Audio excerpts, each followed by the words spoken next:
কলেজে যাওয়ার জন্য রেডি হচ্ছি, এমন সময় আম্মু বলল, আজ একটু তাড়াতাড়ি বাসায় ফিরিস। কেন? তোকে নিয়ে আমার বান্ধবীর বাসায় যাব। তোমার বান্ধবীর বাসায় তুমি যাও, আমি গিয়ে কি করব? আরে যাবো তো তোর জন্য। আমার বান্ধবী রাবেয়া তোকে নিয়ে যাওয়ার জন্য বলেছে। আমার জন্য যাবে মানে? তোর জন্য মেয়ে দেখতে যাব। তুমি কি পাগল হয়েছো? মেয়ে দেখবে মানে? হ্যাঁ, আমি আরাবিয়াকে অপরকে কথা দিয়েছিলাম আমাদের ছেলে মেয়েকে একসাথে বিয়ে দিয়ে আমাদের সম্পর্কটা আরো গভীর করব। বাহ, নিজেদের জন্য আমাকে বলে দিচ্ছ কেন? তুই ছাড়া আমার আর কোনো ছেলে আছে নাকি? থাকলে তো তাকেই দিতাম। কিন্তু এটা কেমনে সম্ভব? আমি তো এখনো তোমার কাছ থেকে টাকা নিয়ে হাত খরচ চালাই। বউকে কি খাওয়াবো? তুই যে কি রোজগার করে খাওয়াবি সেটা আমি খুব ভালো করেই জানি। খাওয়ার কথা তোকে চিন্তা করা লাগবে না। কিন্তু কিন্তু কি? মেয়েটা তোর থেকে 1 বছরের সিনিয়র। আমার থেকে সিনিয়র মানে? সিনিয়র। এ আম্মু, তোমার মাথা কি খারাপ হয়ে গেছে? এমনিতেই আমাকে না জানিয়ে বিয়ে ঠিক করছো, আবার এখন বলছো মেয়ে আমার থেকে সিনিয়র। তো সমস্যা কি? সমস্যা কি মানে? আরে, ছেলেরা সব সময় তাদের থেকে জুনিয়র মেয়েকে বিয়ে করে, এটাই সমাজের নিয়ম। কোন হাদিসে লেখা আছে যে সিনিয়র মেয়েকে বিয়ে করা যাবে না? দেখো আম্মু, এটা পসিবল না। আজকে যদি মেয়ে আমার থেকে ছোট হতো তাহলে বিয়ের কথা চিন্তা করতাম।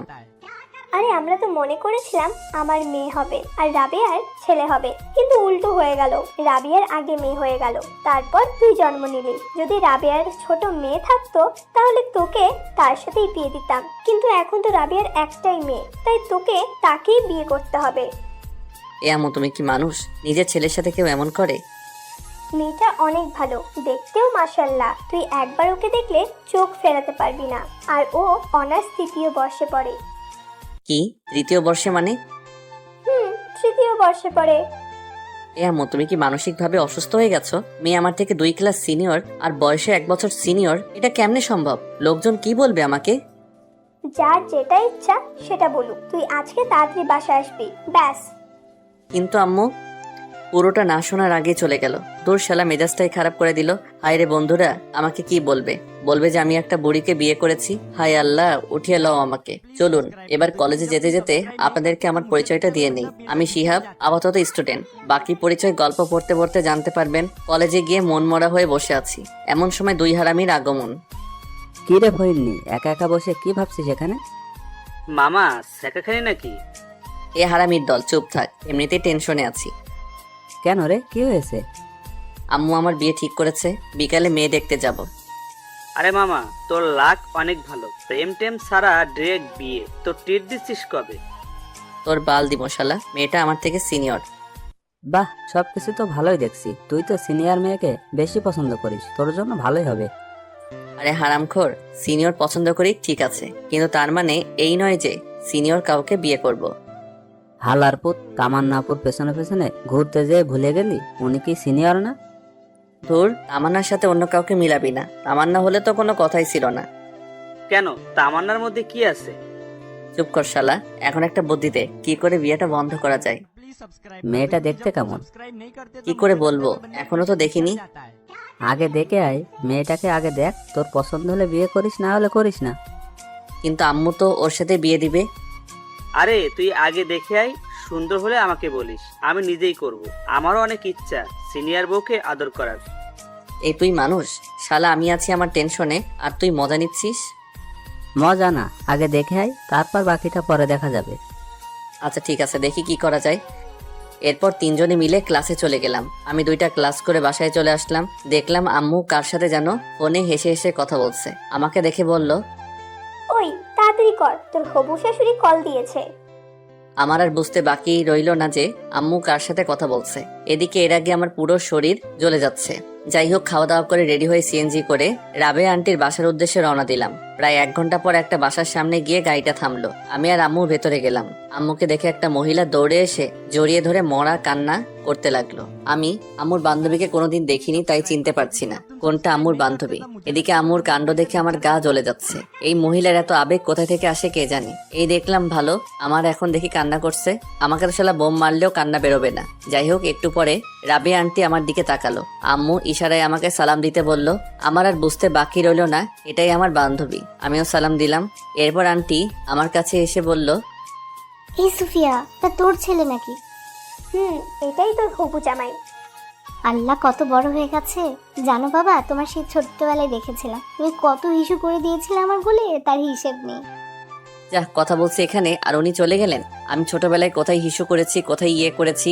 হায় রে আল্লাহ, উঠাইয়া লও আমারে। যাই হোক, তারপর আমি রুমে এসে সোফায় বসে পড়লাম। আর আম্মু এবং রাবেয়া আন্টি আমাকে রেখে কথা বলতে বলতে উপরে চলে গেল। আমি একাই অবলার মতো সোফায় বসে রইলাম। আমার পাশে কেউ নেই, একটু সহমর্মিতা দেখানোর জন্য। একটু পর আম্মু নিচে আসলো। নিচে এসে আমাকে বলল, এই মুখ এমন করে রাখছিস কেন? একটু হাসি মুখে থাক। হায় রে আম্মু, তুমি তোমার ছেলের মন বুঝলে না। আমার কান্না আসছে এখানে। চুপ কর শয়তান, একটু পর বউ আসবে তোর সাথে দেখা করতে। আর কতক্ষণ লাগবে বউয়ের আসতে? তর সইছে না নাকি? একটু অপেক্ষা কর, বউ চলে আসবে। ওকে। এরপর আমি আবারও চলে গেলাম। আমি সোফার উপর একা একা বসে আছি। প্রায় 45 মিনিট হয়ে গেল। কোথায় বউ আসবে, কোথায় কি, কাউকে তো দেখতে পাচ্ছি না। মহারানীর কোনো খবরই তো নেই। অনেকক্ষণ পর মহারানীকে দেখতে পারলাম।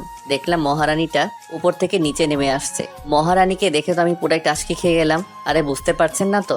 ধুর, আপনারা কিভাবে বুঝবেন? আপনারা তো আর দেখছেন না। আরে এটা তো আর কেউ না, আমাদের তামান্না আপু, যার পিছনে পিছনে আমি এতদিন ঘোরাঘুরি করছিলাম। তার মানে তামান্নাই রাবেয়া আন্টির মেয়ে। আহা, তামান্না আমার বউ হবে, এ যেন মেঘনা চাইতে বৃষ্টি পাওয়ার মতো। যাই হোক, তামান্না একটা শাড়ি পরে এসেছে। আমি তো ওকে দেখে হা করে তাকিয়ে রইলাম। আমার এমন হা করে তাকিয়ে থাকা দেখে আম্মু আমাকে টোকা দিল। তারপর বাস্তবে ফিরে আসলাম। তামান্না এসে আমাকে চা দিল। আমার মনের মধ্যে তো তখন লাড্ডু ফুটছে। বিদ্যা বালানের গানটা মনের ভিতরে বাজতেছে। উলালা উলালা তুহি মেরি ফ্যান্টাসি। তামান্না এসে আম্মুকে সালাম দিয়ে ভিতরে চলে গেল। আমিও সোফায় বসে রইলাম। আম্মু অনেকক্ষণ রাবেয়া আন্টির সাথে বসে গল্প করলো। তারপর বিয়ের দিন তারিখ ঠিক করে বাসায় চলে আসলাম। বাসায় এসে আমি, সানি আর আয়মানকে গ্রুপ কল দিলাম। কিরে হারামির দল, কোথায় তোরা? কেন, কি হয়েছে? সেটা পরে বলবো, তাড়াতাড়ি করে রেস্টুরেন্টে আয়, তোদের ট্রিট দিব। ট্রিটের কথা শুনে দুজনে লেজ উঠিয়ে চলে আসলো। সন্ধ্যায় ওদের সাথে রেস্টুরেন্টে গেলাম। মামা, ঘটনা কি? হঠাৎ করে টিট? দোস্ত, কাম তো হয়ে গেছে। কি মেয়ে পছন্দ হয়েছে নাকি? ঠিক বলেছিস। কিন্তু তুই তো বললি বিয়েটা করবি না। আরে সেটা তো আগে বলছিলাম, কিন্তু পাত্রীকে দেখার পর সবকিছু ঠিক হয়ে গেছে। তা পাত্রীটাকে? তোদের তামান্না আপু। আমাদের ক্যাম্পাসে তামান্নাপো নাকি, যার পিছনে পিছনে তুই কুত্তার মতো হাঁটতি? এই হালার পর চুপ কর, আমি কারো পিছনে ঘুরি নাই। আর হ্যাঁ, সেই তামান্নাই আম্মুর বান্ধবীর মেয়ে। সিরিয়াসলি দোস্ত, এটা তো মেঘ না চাইতে বৃষ্টি আসার মতো। আজকে যা ইচ্ছা খেয়ে নে, টাকা আমি দিব। তো বিয়ে কবে? আগামী শুক্রবার। কাল থেকে কেনাকাটা শুরু। তোরা আর কেউ এই সপ্তাহে যাস না, অনেক কাজ আছে। ওকে। তারপর ওদের ট্রিট দিয়ে বাসায় চলে আসলাম। রাতে কিছুতেই ঘুম আসছে না। ভাবছি তামান্নাকে কল দিয়ে কিছুক্ষণ প্রেম করব। না থাক, বিয়ের পর চুটিয়ে প্রেম করা যাবে। এই কয়দিন একটু পার্ট নিয়ে থাকি। একদিনে সবাই মিলে কেনাকাটা শেষ করলাম। আস্তে আস্তে বাসায় মেহমান আসতে শুরু করেছে। আমি সবাইকে ইনভাইট করে দিছি। দেখতে দেখতে বিয়ের দিন চলে আসলো। বিয়ের দিন অনেক ধকলের পর অবশেষে আমাদের বিয়েটা সম্পন্ন হয়ে গেল। আমি জানি আর আইমান ছাদে বসে বসে গল্প করছি। এদিকে তামান্না বাসর ঘরে বসে আমার জন্য অপেক্ষা করছে। আমার তো আর এখানে দাঁড়িয়ে থাকতে ইচ্ছা করছে না, কিন্তু হারামিগুলো আমাকে যেতে দিচ্ছে না। রাত প্রায় 12টা। আমি এখনো ছাদে বসে বসে আড্ডা দিচ্ছি। এমন সময় আম্মু আসলো। কি রে, তুই এখানে বসে আছিস যে? তো কি করব? কি করবি মানে? যা ঘরে যা। মেয়েটা সে কখন থেকে একা একা বসে আছে। আন্টি, আমরা ওকে অনেক বলেছি, কিন্তু আমাদের কথা শুনছে না। পুরোটা মিথ্যা। আমি সানির কথাগুলো শুনে ওর দিকে অবাক দৃষ্টিতে তাকালাম। তখন আম্মু বলল, যা তাড়াতাড়ি ঘরে যা। ঠিক আছে যাচ্ছি, তুমি নিচে যাও। একটু পর আম্মু চলে গেল। আমি সানিকে একটা লাথি দিয়ে বললাম, এ হারামখোর, তুই আমাকে অনেকবার যেতে বলছিস তাই না? শালা, তোর জন্য আমি যেতে পারছি না, আর তুই বলছিস আমাকে যেতে বলছিলি? আরে মামা, রাগ করস কেন? আন্টিকে একটু পাম দিলাম আর কি। আচ্ছা ঠিক আছে, তুই বাসের ঘরে যা। ওকে যাচ্ছি, দোয়া করিস দোস্ত। এই শোন, বল। মানে বিড়ালটা ভালো করে মারিস, তোর ক্ষমতা দেখিয়ে দিবি, না হলে গোটা পুরুষ জাতি তোকে ধিক্কার দিবে। চুপ কর হারামি, আমি যাচ্ছি। আচ্ছা ঠিক আছে, যা। যদি বেঁচে থাকিস তাহলে কাল দেখা হবে। আমি একটা হাসি দিয়ে নিচে চলে আসলাম। বাসর ঘরের সামনে দাঁড়িয়ে আছি, কেমন যেন ভয় লাগছে, আবার লজ্জাও। আহারে, নিজের ঘরে নিজের যাব আর সেখানে ভয় লাগছে। 1 কেজি সাহস নিয়ে দরজা খুললাম, ভিতরে গিয়ে দরজা বন্ধ করে দিলাম। তামান্নার দিকে তাকাতেই দেখলাম তামান্না কার সাথে যেন ফোনে কথা বলছিল। আমাকে দেখে ফোনটা রেখে দিল আর চুপচাপ বসে রইল। আমি গিয়ে ওর সামনে দাঁড়ালাম, ভাবছি সে হয়তো আমাকে সালাম করবে। অনেকক্ষণ দাঁড়িয়ে থাকার পরও দেখলাম সে বসে আছে। আমি মনে করছি আমি জুনিয়র, তাই হয়তো আমাকে সালাম করতে লজ্জা লাগছে, বা করবে না। যাক, করা লাগবে না, একটা সালামে কিছু যায় আসে না। আমি গিয়ে খাটের উপর বসলাম, তখন তামান্না বলল, তোর সাথে আমার কিছু কথা আছে। বাহ, শুরুতেই তুই? আমি বললাম, কি কথা বলেন। আমি তোকে স্বামী হিসেবে মানতে পারবো না। মুহূর্তে যেন আমার পায়ের নিচ থেকে মাটি সরে গেল। নিজেকে শক্ত করে বললাম, কেন পারবে না? আর সেই কথা বিয়ের আগে বলেননি কেন? বলিনি কারণ আম্মুর কথার উপরে আমি কোনো কথা বলতে পারবো না। তাছাড়া বাবা অসুস্থ, এখন যদি বিয়েটা না করি তাহলে বাবা হয়তো আরো বেশি অসুস্থ হয়ে যাবে। আপনার মা বাবার কথা চিন্তা করে আমার লাইফটা নষ্ট করে দিলেন কেন? আপনার যদি বিয়েতে মত না থাকতো আপনার বাবা মাকে বলতেন।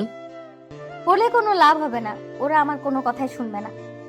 তাহলে আমাকে বলতেন, আমি আম্মুকে বলে দিতাম যে আমার আপনাকে পছন্দ হয়নি। আমি রিয়াদকে অনেকবার বলেছি পালিয়ে যাওয়ার জন্য, কিন্তু ও এখন নাকি কিছু করতে পারবে না, কিছুদিন সময় লাগবে। এখন আবার এই রিয়াদটাকে? আমার বয়ফ্রেন্ড। তো এখন কি চান আপনি? আমি এখন আপনার জন্য কি করতে পারি? ডিভোর্স। তোকে আমাকে ডিভোর্স দিয়ে দিতে হবে।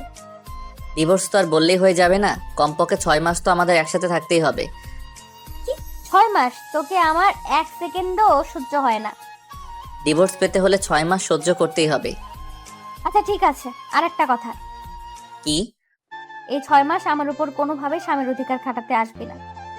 ওকে, কিন্তু এই 6 মাস সবার সামনে অন্তত বউয়ের মতো থাকবেন। মা যদি জানতে পারে অনেক কষ্ট পাবে, আর আমি মায়ের কষ্ট সহ্য করতে পারি না। আচ্ছা ঠিক আছে। তারপর আমি রুম থেকে চলে যাচ্ছিলাম, এমন সময় আবারও তামান্না বলল, এই কই যাস? বাহিরে যাই। এখানে থেকে কি করব? না, তুই বাইরে যাবি না। কেন? বাইরে গেলে সবাই সবকিছু বুঝতে পারবে। বাহ, বুদ্ধি আছে দেখছি। এরপর আমি খাটে ঘুমাতে যাব, এমন সময় তামান্না আবারও চিৎকার দিয়ে বলল, এই কি করছিস? কেন ঘুমাবো না? তো খাটে কেন? তাহলে কোথায় ঘুমাবো? তুই খাটে ঘুমাতে পারবি না, সোফায় ঘুমা। কেন, খাটে ঘুমালে সমস্যা কি? বললাম না তোকে স্বামী হিসেবে মানি না, তাহলে এক খাটে দুজনে ঘুমাবো কেন? আমি আর কিছু না বলে একটা বালিশ সোফায় রেখে বারান্দায় চলে গেলাম। ভাবতে লাগলাম কোন অপরাধের কারণে আল্লাহ এত শাস্তি দিচ্ছে আমাকে। বাহিরে তাকিয়ে দেখি সবাই ব্যস্ত, বাবুর্চিটা এদিক ওদিক ঘোরাঘুরি করছে, আম্মুও সবার সাথে বসে গল্প করছে। কিছুক্ষণ দাঁড়িয়ে থেকে আমার রুমে চলে আসলাম, দেখলাম তামান্না কার সাথে যেন ফোনে কথা বলছে। আমাকে দেখে আবারও ফোনটা রেখে দিল। আমি লাইট বন্ধ করে ঘুমাতে যাব, এমন সময় আবারও তামান্না বলল, কিরে, লাইট অফ করছিস কেন? তো লাইট জ্বালিয়ে কেউ ঘুমায় নাকি? আমি তোকে বিশ্বাস করতে পারছি না, তুই লাইট দে। ধুর, এই ঘরেই থাকবো না। এই কই যাস? জাহান্নামে। আপনি তো আমাকে বিশ্বাস করছেন না, এখানে থেকে কি করব? আচ্ছা ডিম লাইট জ্বালিয়ে রাখ। আমি আর কিছু না বলে ড্রিম লাইটটা জ্বালিয়ে ঘুমিয়ে গেলাম। সকালে ঘুম ভাঙবে তামান্নার মায়াবী মুখটা দেখে। আহা, কি সুন্দর লাগছে দেখে, মনে হচ্ছে নিষ্পাপ একটা শিশু ঘুমাচ্ছে। হুমায়ুন আহমেদ বলেছিল, যে মেয়েকে ঘুমন্ত অবস্থায় সুন্দর দেখায় সেই প্রকৃত সুন্দরী। তামান্নাও সেই হুমায়ুন আহমেদের অজানা সুন্দরী পরী। কিছুক্ষণ তাকিয়ে থাকার পর ওর ঘুমটা ভেঙে যায়। আমাকে দেখার আগে আমি আবারও ঘুমিয়ে থাকার ভান করলাম। তামান্না উঠে ফ্রেশ হতে চলে গেল, আমিও উঠে নাস্তা করে বাহিরে চলে গেলাম। সানি আইমানকে গতকাল রাতের সব ঘটনা খুলে বললাম। সত্যি তামান্না তোর কাছে ডিভোর্স চাইছে? তো আমি কি মিথ্যা বলতেছি? তো এখন কি করবি? দেখা যাক, ডিভোর্স দেওয়া ছাড়া কোনো অপশন নাই। তোদের পরিচিত কোনো উকিল আছে? আমার কাকা আছে। আচ্ছা, আমি তোকে সব কাগজপত্র দিব, তুই তোর কাকার সাথে কথা বলে রাখ। ওকে চল, এখন মন খারাপ করে বসে থেকে লাভ নেই, একটু ঘুরে আসি। ঠিক বলছিস। আচ্ছা ঠিক আছে, চল তাইলে। সারাদিন ওদের সাথে ঘোরাঘুরি করে রাত 9টায় বাসায় আসলাম। দেখি আব্বু আম্মু সবাই রেগে আগুন হয়ে আছে। কি রে, তুই সারাদিন কোথায় ছিলি? এই তো সানিয়া আর আইমানের সাথে। মোবাইল ধরছিস না কেন? সাইলেন্ট ছিল। তোর মধ্যে কোনো সেন্স নেই? বাসায় নতুন বউ রেখে বাইরে ঘুরতে লজ্জা করে না? এমন বউ দিয়েছো যে আমার লাইফটা শেষ করে দিল। কি বললি? না কিছু না। খেতে আয়। খাবো না, বাইরে থেকে খেয়ে আসছি। আর কোনো কথা না বলে সোজা রুমে চলে গেলাম। গিয়ে দেখি তামান্না কার সাথে যেন ফোনে কথা বলছে। আমাকে দেখে ফোনটা রেখে দিল। ও এইসব কাণ্ড দেখে মাথায় পুরো রক্ত উঠে গেল। ও আমাকে দেখে বলল, এই ডিভোর্সের ব্যাপারে কিছু করলি? উকিলের সাথে কথা হইছে, অন্তত 6 মাস একসাথে থাকতে। তোকে তো আমার 1 সেকেন্ডও সহ্য হয় না। না হলে এখানে আছেন কেন? চলে যান এখান থেকে। এতই যখন তারা বিয়ে করেছিলেন কেন? তোকে বিয়ে করতে আমার বইয়ে গেছে। নিজেকে কখনো আয়নায় দেখেছিস? ওর সাথে আমার যায়? ভদ্রভাবে কথা বলুন, এটা আমার বাসা, আপনার নয়। তোর বাসা থেকে আমাকে ধমকাচ্ছিস? লজ্জা হওয়া উচিত তোর। ধুরবাল, ভালো লাগে না। কেন যে এই ফালতু মেয়েকে বিয়ে করতে গেলাম কে জানে। রুম থেকে বের হয়ে সোজা ছাদে গেলাম। ছাদে অনেকক্ষণ বসে থাকার পর রুমে চলে আসলাম। এখনো দেখছি তামান্না কার সাথে যেন ফোনে কথা বলছে। আমাকে দেখে আরো হেসে হেসে কথা বলতে লাগলো। কিছু না বলেই বালিশ নিয়ে সোজা সোফায় ঘুমিয়ে পড়লাম। সকালে ঘুম থেকে উঠে দেখি তামান্না বিছানায় নেই, হয়তো ওয়াশরুমে গেছে। মোবাইলটা টেবিলের উপর রাখা। আমি তাড়াতাড়ি উঠে মোবাইলটা হাতে নিলাম। বাহ, লক করা নাই তো। ফোনটা হাতে নিয়ে সাথে সাথে মেসেজগুলো দেখতে লাগলাম। মেসেজগুলো দেখে আমার মাথা পুরো খারাপ হয়ে গেল। আমি নাম্বারটা নিয়ে নিলাম। দরজার আওয়াজ শুনে মনে হচ্ছে তামান্না আসছে। আমি ফোনটা রেখে তাড়াতাড়ি করে বাহিরে চলে গেলাম। এভাবে তামান্না আর আমার দিনগুলো যেতে লাগলো। আমি কলেজে যাওয়া শুরু করলাম। পরের দিন থেকে তামান্নাও যায়। আম্মু বলেছে দুজনকে একসাথে যাওয়ার জন্য, কিন্তু তামান্না আমাকে পার্সোনালি নিষেধ করেছে। আর তাই দুজনে বাসা থেকে একসাথে বেরোলেও একসাথে কলেজে যাই না। সেদিন ক্লাস শেষ করে বাহিরে এসে দেখি তামান্না তার বন্ধুদের সাথে বসে আড্ডা দিচ্ছে আর অনেক হাসাহাসি করছে। আমার তো এসব দেখে রক্ত মাথায় উঠে গেল। আমি ওর কাছে গিয়ে বললাম, চলেন। কোথায় যাব? বাসায় যেতে হবে। তুই যা, আমি যাব না তোর সাথে। তুই করে বলাতে সবাই আমার দিকে হা করে তাকিয়ে আছে। আম্মু বলেছে আপনাকে সাথে নিয়ে বাসায় যেতে। ওই কুত্তা, তোকে না বলেছি আমার উপর স্বামীর অধিকার খাটাতে আসবি না? যা তুই তোর মাকে নিয়ে। মাকে নিয়ে একদম বাজে কথা বলবেন না। বললে কি করবি? আপনি বাসায় চলুন। তাই বলে আমি ওর হাতটা ধরে টেনে বাসায় নিয়ে আসতে চাই না। এমন সময় ঠাস করে আমার গালে একটা চড় বসিয়ে দিল। তোর সাহস কি করে হয় আমার হাত ধরার? বেয়াদব কোথাকার! এটা বলে তামান্না উঠে সেখান থেকে চলে গেল। আমি গালে হাত দিয়ে দাঁড়িয়ে রইলাম। পুরো ক্যাম্পাসের ছেলে মেয়ে সবাই আমার দিকে হা করে তাকিয়ে আছে। লজ্জায় মাথা কাটা গেল। আমি আর সেখানে দাঁড়িয়ে না থেকে পাশে একটা পার্কে এসে বসে রইলাম। এমন সময় তামান্না মোবাইল থেকে নেওয়া নাম্বারটার কথা মনে পড়লো। চিন্তা করলাম কল দেব, কিন্তু না, দিলাম না। নাম্বারটা সেভ করে নিলাম। নাম্বারটা সেভ করার সাথে সাথে ইমো অ্যাকাউন্ট চলে আসলো। তারপর ইমো অ্যাকাউন্টের প্রোফাইলে গিয়ে ছেলেটার ছবি দেখলাম। একটু হ্যান্ডসাম ছেলে, একটা বাইকের উপর বসে আছে। মনে হয় এই ছেলের সাথে তামান্নার রিলেশন চলছে। ছেলেটাকে দেখে আমার কেমন যেন মনে হলো প্লে বয়। আমি ছবিটা নিয়ে আমি আমার বন্ধুদের গ্রুপে ছবিটা দিয়ে দিলাম আর বললাম, যদি কেউ এই ছেলেকে কোথাও দেখে থাকেন তাহলে যেন সাথে সাথে আমাকে কল করে। তারপর সেখানে আরো কিছুক্ষণ থাকার পর বাসায় চলে গেলাম। বাসায় আসার সাথে সাথে আম্মু ঠাস করে একটা চর বসিয়ে দিল। আমি আবুলের মতো দাঁড়িয়ে রইলাম। মারলে কেন? বেশ করেছি, তোকে আরো মারা উচিত। কেন, কি করেছি আমি? লজ্জা করে না তোর বউ থাকা সত্ত্বেও অন্য একটা মেয়েকে নিয়ে পার্কে ঘুরতে যাস? মানে কে তোমাকে এসব কথা বলেছে? তোকে একটা মেয়ের সাথে দেখিনি? তামান্না তোকে নিষেধ করার জন্য তুই সবার সামনে তামান্নাকে চর মারিসনি? এ কথা শুনে তো আমার মাথায় আকাশ ভেঙে পড়বে। আম্মু, আমার কথাটা শোনো। তুই কোনো কথা বলবি না আর আমাকে আম্মু বলে ডাকবি না। আমি কখনো চিন্তাও করতে পারিনি যে তুই এত খারাপ হয়ে যাবি। আম্মু, এসব মিথ্যা। আমি জানি না, তুই আমার চোখের সামনে থেকে চলে যা, তোকে যেন আর না দেখি। ধুর, কার মুখ দেখে যে সকালে ঘুম থেকে উঠলাম। এমনি সকাল থেকে আমার সাথে যা যা ঘটছে, এদিকে আম্মু আমাকে বিশ্বাস করছে না। ব্যাগটা ঘাড়ে নিয়ে বাইরে চলে গেলাম। বাইরে এসে একটা জায়গায় বসে রইলাম। অনেক রাত হয়ে গেছে, কি করব কিছু বুঝতে পারছি না। রাতে বাসায় না গিয়ে সানির বাসায় চলে গেলাম। কিরে, রাতের বেলায় তুই এখানে? কেন, সমস্যা হচ্ছে নাকি? সমস্যা হলে বলে দিয়ে চলে যাই।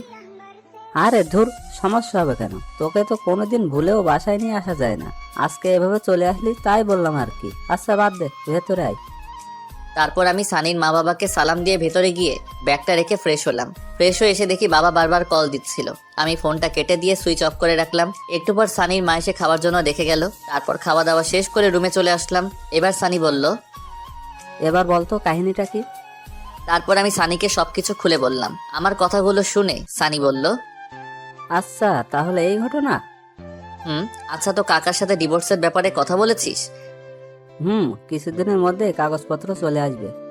তুই একটু বলে সবকিছু তাড়াতাড়ি করতে বলতো। আচ্ছা ঠিক আছে। তারপর সানির সাথে ঘুমিয়ে পড়লাম। পরের দিন সানিদের বাসা থেকে সরাসরি কলেজে চলে গেলাম। ক্লাস করতে ভালো লাগছে না, তাই বাহিরে এসে আমি, সানি আর আইমান গাছতলায় বসে আছি। দেখলাম তামান্না একটা ছেলের সাথে বাইকে করে কলেজে আসছে। বাইক থেকে নেমে ছেলেটার হাত ধরে উপরে যেতে লাগলো। দেখে আমার মাথা খারাপ হয়ে গেল, কারণ সে তো এখনো আমার বউ, আমি তো এখনো ডিভোর্স দেইনি। ডিভোর্স হওয়ার পর সে যা খুশি তাই করুক, কিন্তু এখন কেন এসব করতে হবে? রাগে আমার শরীরের লোমগুলো দাঁড়িয়ে গেল। আমি সেখান থেকে উঠে তামান্নার দিকে যেতে লাগলাম। কি রে, কই যাস? এই তো একটু আসছি। দাঁড়া, আমরাও আসছি। ওকে। তারপর সবাই একসাথে তামান্নার কাছে গেলাম। তামান্নার কাছে গিয়ে বললাম, কি ব্যাপার, আপনি এই ছেলের হাত ধরে আছেন কেন? আমি কার হাত ধরবো না ধরবো সেটা আমার ব্যাপার, তোর কি? অবশ্যই আমার সমস্যা, ভুলে যাবেন না এখনো আপনি আমার স্ত্রী। তোকে আমি স্বামী হিসেবে মানি না। তোকে বলেছি না আমার উপর স্বামীর অধিকার খাটাতে আসবি না। আপনি না মানলেও আমার কিছু করার নেই, কারণ আপনি এখনো আমার স্ত্রী। আমাদের এখনো ডিভোর্স হয়নি। আমি যা বলবো আপনাকে তাই শুনতে হবে। যদি না চলি কি করবি? দেখবেন কি করতে পারি। দেখা তুই কি করতে পারবি। তাই বলে আমি তামান্নার দিকে আস্তে আস্তে এগোতে লাগলাম, আর সে পিছাতে লাগলো। আমি তার কাছে গিয়ে তামান্নার পাশে থাকার ছেলেটাকে একটা ঘুষি মারি। আমার কর্মকাণ্ড দেখে সবাই হা করে তাকিয়ে আছে। ছেলেটার কলার চেপে ধরলাম। এই শালারপু, কি নাম তো? লজ্জা করে না অন্যের বউয়ের সাথে প্রেম করতে? তুই জানিস আমি কে? তুই আমেরিকার প্রেসিডেন্ট হলেও আমার দেখার টাইম নাই। তোকে যদি আর একবার তামান্নার সাথে দেখি তাহলে তোর খবর আছে। তুই আমার গায়ে হাত তুলছিস না? দেখ তোর কি হাল করি। তাই বলে পকেট থেকে ফোনটা বের করে কাকে যেন ফোন করতে গেল। তখন আমি ওর হাত থেকে মোবাইলটা কেড়ে নিয়ে একটা আছাড় মেরে ভেঙে ফেললাম। তারপর আরো একটা ঘুষি মারলাম। এবার ওর ঠোঁট কেটে রক্ত বেরোতে লাগলো। সানি আর আইমান আমাকে সেখান থেকে টেনে নিয়ে গেল। তামান্না আমায় রেগে যাওয়া দেখে ভয় কাঁপতে লাগলো। সানি আর আইমানের সাথে নিচে চলে আসলাম। তারপর কলেজের পিছনে গিয়ে অনেকক্ষণ বসে রইলাম। কিছুই ভালো লাগছে না, কলেজ ছুটি হয়ে গেছে। সানি, আমি আর আইমান বসে রইলাম। অনেকক্ষণ পর আমরাও উঠে হাঁটা দিলাম। পরে সানি আর আইমানের থেকে বিদায় নিয়ে বাসার দিকে রওনা দিলাম। ওরাও ওদের বাসায় চলে গেল। দুপুরবেলা রাস্তায় মানুষজন খুব একটা বেশি নেই, একেবারে নেই বললেই চলে। খেয়াল করলাম দুইটা ছেলে সিগারেট টানতে টানতে আমার পিছনে আসতে লাগলো। আর একটু সামনে যাওয়ার পর আরেকটা গলি থেকে 4 জন বেরিয়ে আসলো, দেখতে মাস্তান টাইপের। সবাই একসাথে আমার পিছু পিছু আসতে লাগলো। হঠাৎ করে একটি ছেলে পিছন থেকে আমার ঘাড়ে হাত রেখে চাপ দেয়। তাই দেখে আমি পিছনে তাকাই। আগুন আছে, সিগারেট খাবো? সরি, আমি ওসব খাই না। আইসে আমার লোক কে ছিলে, ওইসব খায় না। কি ব্যাপার, আপনাদের সমস্যা কি? আমার কোনো কথার উত্তর না দিয়ে একটা ছেলে আমার কাছে এসে আমার মুখটা চেপে ধরে, আর বাকি সবাই আমার উপর ঝাঁপিয়ে পড়ে। একা ছিলাম তাই সবার সাথে পেরে উঠতে পারিনি। ওরা সবাই অনেক বাজেভাবে আমাকে মারে। 2 জন আমার হাত ধরে রাখে, আর বাকিরা আমার গালে, বুকে, পেটে ঘোরাতে থাকে। মুখ দিয়ে রক্ত পড়ছে। আমি ওদের মার সহ্য করতে না পেরে শুয়ে পড়লাম। দেখলাম তামান্না আর ওই ছেলেটা বাইক নিয়ে আসলো। ছেলেটা সবাইকে বলল, মরে গেলে নদীতে নিয়ে গিয়ে লাস্টে ফেলে দিস। তাই বলে ওরা চলে গেল। তামান্না ছেলেটার কথা শুনে হাসতেছে। এরপর দুজনে বাইক নিয়ে চলে গেল। এমন সময় হঠাৎ করে একটা ছেলে লাঠি দিয়ে আমার মাথায় আঘাত করে। এরপর আমি সেন্সলেস হয়ে পড়ে যাই। এরপর আমার আর কিছু মনে নেই। আমার জ্ঞান ফেরার পর নিজেকে হাসপাতালে আবিষ্কার করলাম। দেখলাম আইমান আর সানি পাশে বসে আছে। এখন কেমন লাগছে? মোটামুটি ভালো। আম্মু কই? আন্টি এতক্ষণে এখানে ছিল, আমরা তাকে জোর করে বাসায় পাঠিয়ে দেই। এই 2 দিন আন্টি এখানে থেকে থেকে তিনিও অসুস্থ হয়ে গেছেন। তার মানে 2 দিন পর আমার জ্ঞান আসলো। শরীরের প্রত্যেকটা অঙ্গ ব্যথা করছে। অনেক কষ্টে উঠে বসলাম। তারপর ওদেরকে বললাম, তামান্না এসেছিল কি? একবার এসেছিল, ওর বাবা নাকি অসুস্থ, সেখানে চলে গেছে। ও আচ্ছা। তো তোর এই অবস্থা কি করে হলো? এই তুই কি বলছিস? ও ঠিক মতো কথা বলতে পারছে না, আর তুই ঘটনা জিজ্ঞেস করছিস? আচ্ছা তোরা সবাই বাসায় চল, বাসায় গিয়ে তোদের সবকিছু বলবো। এখন বাসায় যাওয়া যাবে না, ডাক্তার বলেছে তোকে হাসপাতালে আরো 2 দিন থাকতে হবে। এখানে থাকতে ভালো লাগছে না, আমাকে একটা কল দে, আজকেই এখান থেকে চলে যাব। তারপর আম্মু হাসপাতালে আসলো। আম্মু এসে আমাকে জড়িয়ে ধরে কান্নাকাটি করতে লাগলো। তারপর ডাক্তারের থেকে পারমিশন নিয়ে বাসায় চলে গেলাম। সেদিন রাতে সানি আর আইমান আমার সাথেই ছিল। রাতে ওদের দুজনকে সবকিছু খুলে বলি। তারপর আমি সানিকে বললাম তাড়াতাড়ি করে ডিভোর্স পেপার রেডি করতে। সেদিন রাতে 3 জন একসাথে ঘুমিয়ে পড়লাম। পরের দিন দেখি তামান্না ওর বাবার বাড়ি থেকে চলে এসেছে। আমাকে দেখে বলল, কি রে, এখনো বেঁচে আছিস? আমি তো ভেবেছিলাম মারা গেছিস। রাগে আমার রক্ত গরম হয়ে গেল। সানি আর আইমান সবকিছু শুনে ফেলে। ওদেরকে দেখে তামান্না চোরের মতো ঘর থেকে বেরিয়ে গেল। সেদিন থেকে আমি আর ওর সাথে কথা বলি না, এমনকি আমি আমার নিজের রুমেও যাই না। অসুস্থতার জন্য কলেজে যেতে পারছি না। তামান্না ঠিকই কলেজে যাচ্ছে। ও যে কলেজে গিয়ে ঠিক কি করে তা আমি খুব ভালো করেই জানি। এভাবে আরো 1 সপ্তাহ পেরিয়ে গেল। তামান্নার আচরণ দিন দিন আরো খারাপ হতে লাগলো। একদিন সকালে ঘুরতে বের হয়েছি, এমন সময় ফাহাদের কল আসলো। কি রে, কি অবস্থা তোর? এই তো আমরা ভালো, তোর কি অবস্থা? আমারও ভালো। তো কি মনে করে ফোন করলি? দোস্ত, তুই যে একটা ছেলে ছবি দিয়েছিলি, মনে আছে? তো কি হয়েছে এখন? ওই ছেলেটাকে দেখলাম পার্কে একটা মেয়ে নিয়ে বসে আছে। আরে কি বলিস, কোন পার্কে? তারপর ফাহাদ আমাকে ঠিকানা দিল। ঘড়ির দিকে তাকিয়ে দেখি 11টা বাজে। তার মানে তামান্না কি কলেজের নাম করে পার্কে ঘুরতে গেছে? কেমন যেন খারাপ লাগছে। বিয়ের পর স্বামীকে রেখে অন্য ছেলের সাথে কেউ ঘুরতে যায়, আর ছেলেটা কেমন একটা বিবাহিত মেয়েকে নিয়ে ঘুরতে যায়। অথচ মা এসব কথা শুনে আমাকে সন্দেহ করে না। না, এত কিছু ভেবে লাভ নাই, এখন চুপচাপ পার্কে যাই। তারপর ওদের দুজনের কিছু ছবি তুলে নিয়ে আম্মুকে দেখাতে হবে, তাহলে ডিভোর্সটা দিতে খুব সুবিধা হবে। তাড়াতাড়ি পার্কে গেলাম, ফাহাদ সেখানে দাঁড়িয়ে আছে। তারপর ফাহাদ ও আমি দুজন পার্কের ভেতরে চলে গেলাম। দেখলাম সেই ছেলেটি যে লোক পাঠিয়ে আমাকে মেরেছিল আর তামান্না ও যার বাইকে ঘোরাঘুরি করে, ছেলেটা কি স্পষ্ট দেখা যাচ্ছে, কিন্তু তামান্নার মুখটা ঠিক বোঝা যাচ্ছে না। আমার পিছন থেকে দেখে কেন যেন মনে হচ্ছে এটা তামান্না নয়। উল্টো পথে গিয়ে দেখি আমার ধারণাই ঠিক, মেয়েটা তামান্না নয়। তার মানে ছেলেটা এরকম আরো অনেক মেয়ের সাথে প্রেমের অভিনয় করে। শালাকে দেখলেই মনে হয় একটা প্লে বয়। আর কিছু না ভেবে চুপচাপ পকেট থেকে ফোনটা বের করে ভিডিও করতে লাগলাম। আহা কি সুন্দর, দুজন দুজনকে জড়িয়ে ধরে আছে, হাতে হাত রেখে হাসাহাসি করছে। আমি ফাহাদকে বললাম, তুই ভিডিও করতে থাক, আর আমি যেটুকু ভিডিও করেছি সেটা তামান্নাকে হোয়াটসঅ্যাপ করে দেই। তাই বলে সাথে সাথে তামান্নাকে ভিডিওটা পাঠিয়ে দিলাম। তামান্না ভিডিওটা দেখে আমাকে বারবার কল দিতে লাগলো, কিন্তু আমি কলটা রিসিভ করছি না, বারবার কেটে দিচ্ছি। তারপর সে আমাকে একটা মেসেজ করলো জায়গাটা কোথায় জানার জন্য। তারপর আমি পার্কের ঠিকানাটা লিখে তামান্নাকে পাঠিয়ে দিলাম। আমি আর ফাহাদ সেখানে দাঁড়িয়ে রইলাম। 10 মিনিট পর দেখলাম তামান্না পার্কে চলে আসলো। আমি তামান্নাকে দেখে আমি আর ফাহাদ দুজনে গাছের আড়ালে লুকিয়ে গেলাম। দেখছি তামান্না ছেলেটাকে পাগলের মতো খুঁজতে লাগলো। তারপর অনেক খোঁজাখুঁজি শেষে ছেলেটাকে দেখতে পাই। ছেলেটাকে দেখে কোনো কথা না বলে সোজা ছেলেটার কাছে গিয়ে শার্টের কলার ধরে ওরে 2টা চড় ছেলেটার গালে বসিয়ে দেয়। ছেলেটা সেটা দেখে তামান্নার দিকে রাগী চোখে তাকালো।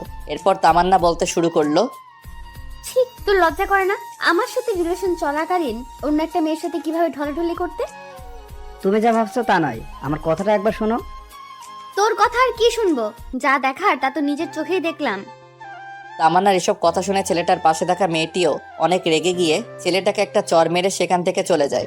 আমি আর ফাহাদ এসব দেখছি আর হাসছি।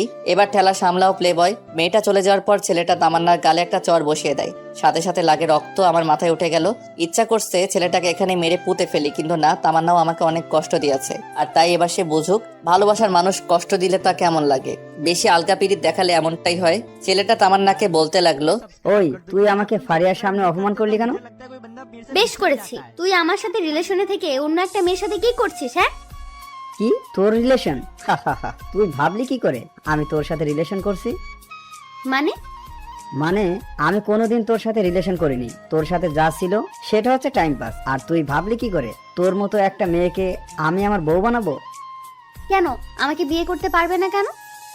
যে মেয়ে বিয়ের পর স্বামীর সাথে খারাপ ব্যবহার করে, বাসায় স্বামী রেখে অন্য একটা ছেলের সাথে রিলেশন করে, তাকে বিয়ে করা আমার পক্ষে কোনোভাবেই সম্ভব না। প্রপোজ করার সময় মনে ছিল না? সবই মনে ছিল, কিন্তু আমি তো তোর সাথে রিলেশন করিনি। যা করেছি তা হচ্ছে টাইম পাস, টাকা নেওয়ার জন্য আর তোর শরীর ভোগ করার জন্য। টাকা তো অনেক আগেই খেয়েছি, কিন্তু তোর শরীরটা ভোগ করতে পারিনি। তাই এতদিন আমার নাটকটা চালিয়ে যেতে হলো। আমি বিয়ে করব ফারিয়াকে, ওর বাবার অনেক টাকা আছে। তোর বাবার কি আছে? এটা শুনে তামান্না ছেলেটাকে আর একটা চড় মারে। তারপর কান্না করতে করতে বলছে, তোর মতো বাটপার আমি আমার জীবনেও দেখিনি। আমি শুধুমাত্র তোর জন্য শিহাবকে অনেক কষ্ট দিয়েছি, কিন্তু আর না। আজকে থেকে আমাদের সম্পর্ক এখানেই শেষ। আর কোনো দিন আমার সামনে আসবি না। এটা বলে তামান্না কাঁদতে কাঁদতে বাসায় চলে যায়। আর এদিকে ছেলেটা গালে হাত দিয়ে আবুলের মতো দাঁড়িয়ে আছে।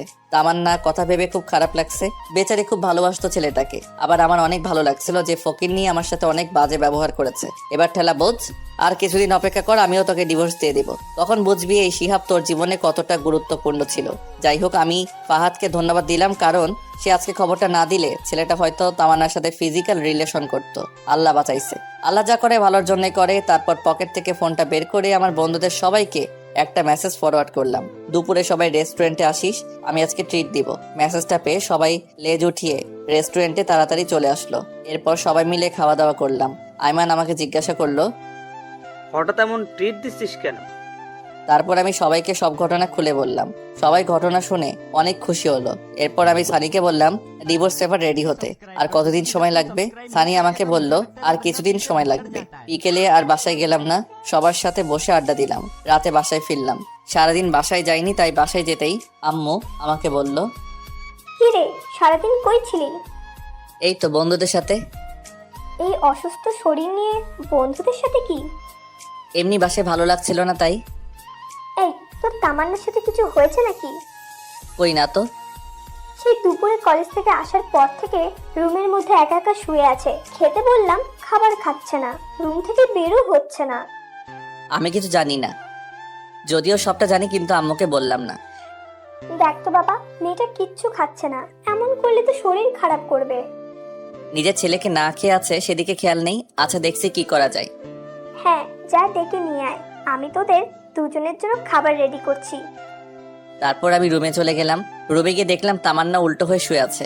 আমাকে দেখে উঠে বসে পড়লো। আমি কিছু না বলে ওয়াশরুমে চলে গেলাম। তারপর ফ্রেশ হয়ে এসে তামান্নাকে বললাম, আম্মু খাবার জন্য ডাকছে, খেতে চলেন। আমার খেতে ইচ্ছে করছে না, তুমি খাও। আমি তো পুরাই অবাক হয়ে গেলাম। যে মেয়ে আমাকে তুই ছাড়া কোনোদিন কথা বলেনি, আজকে সেই মেয়ে আমাকে তুমি করে বলছে। খাবেন না কেন? আম্মু বললো দুপুরেও তো কিছু খাননি, আপনার গালে এসব কিসের?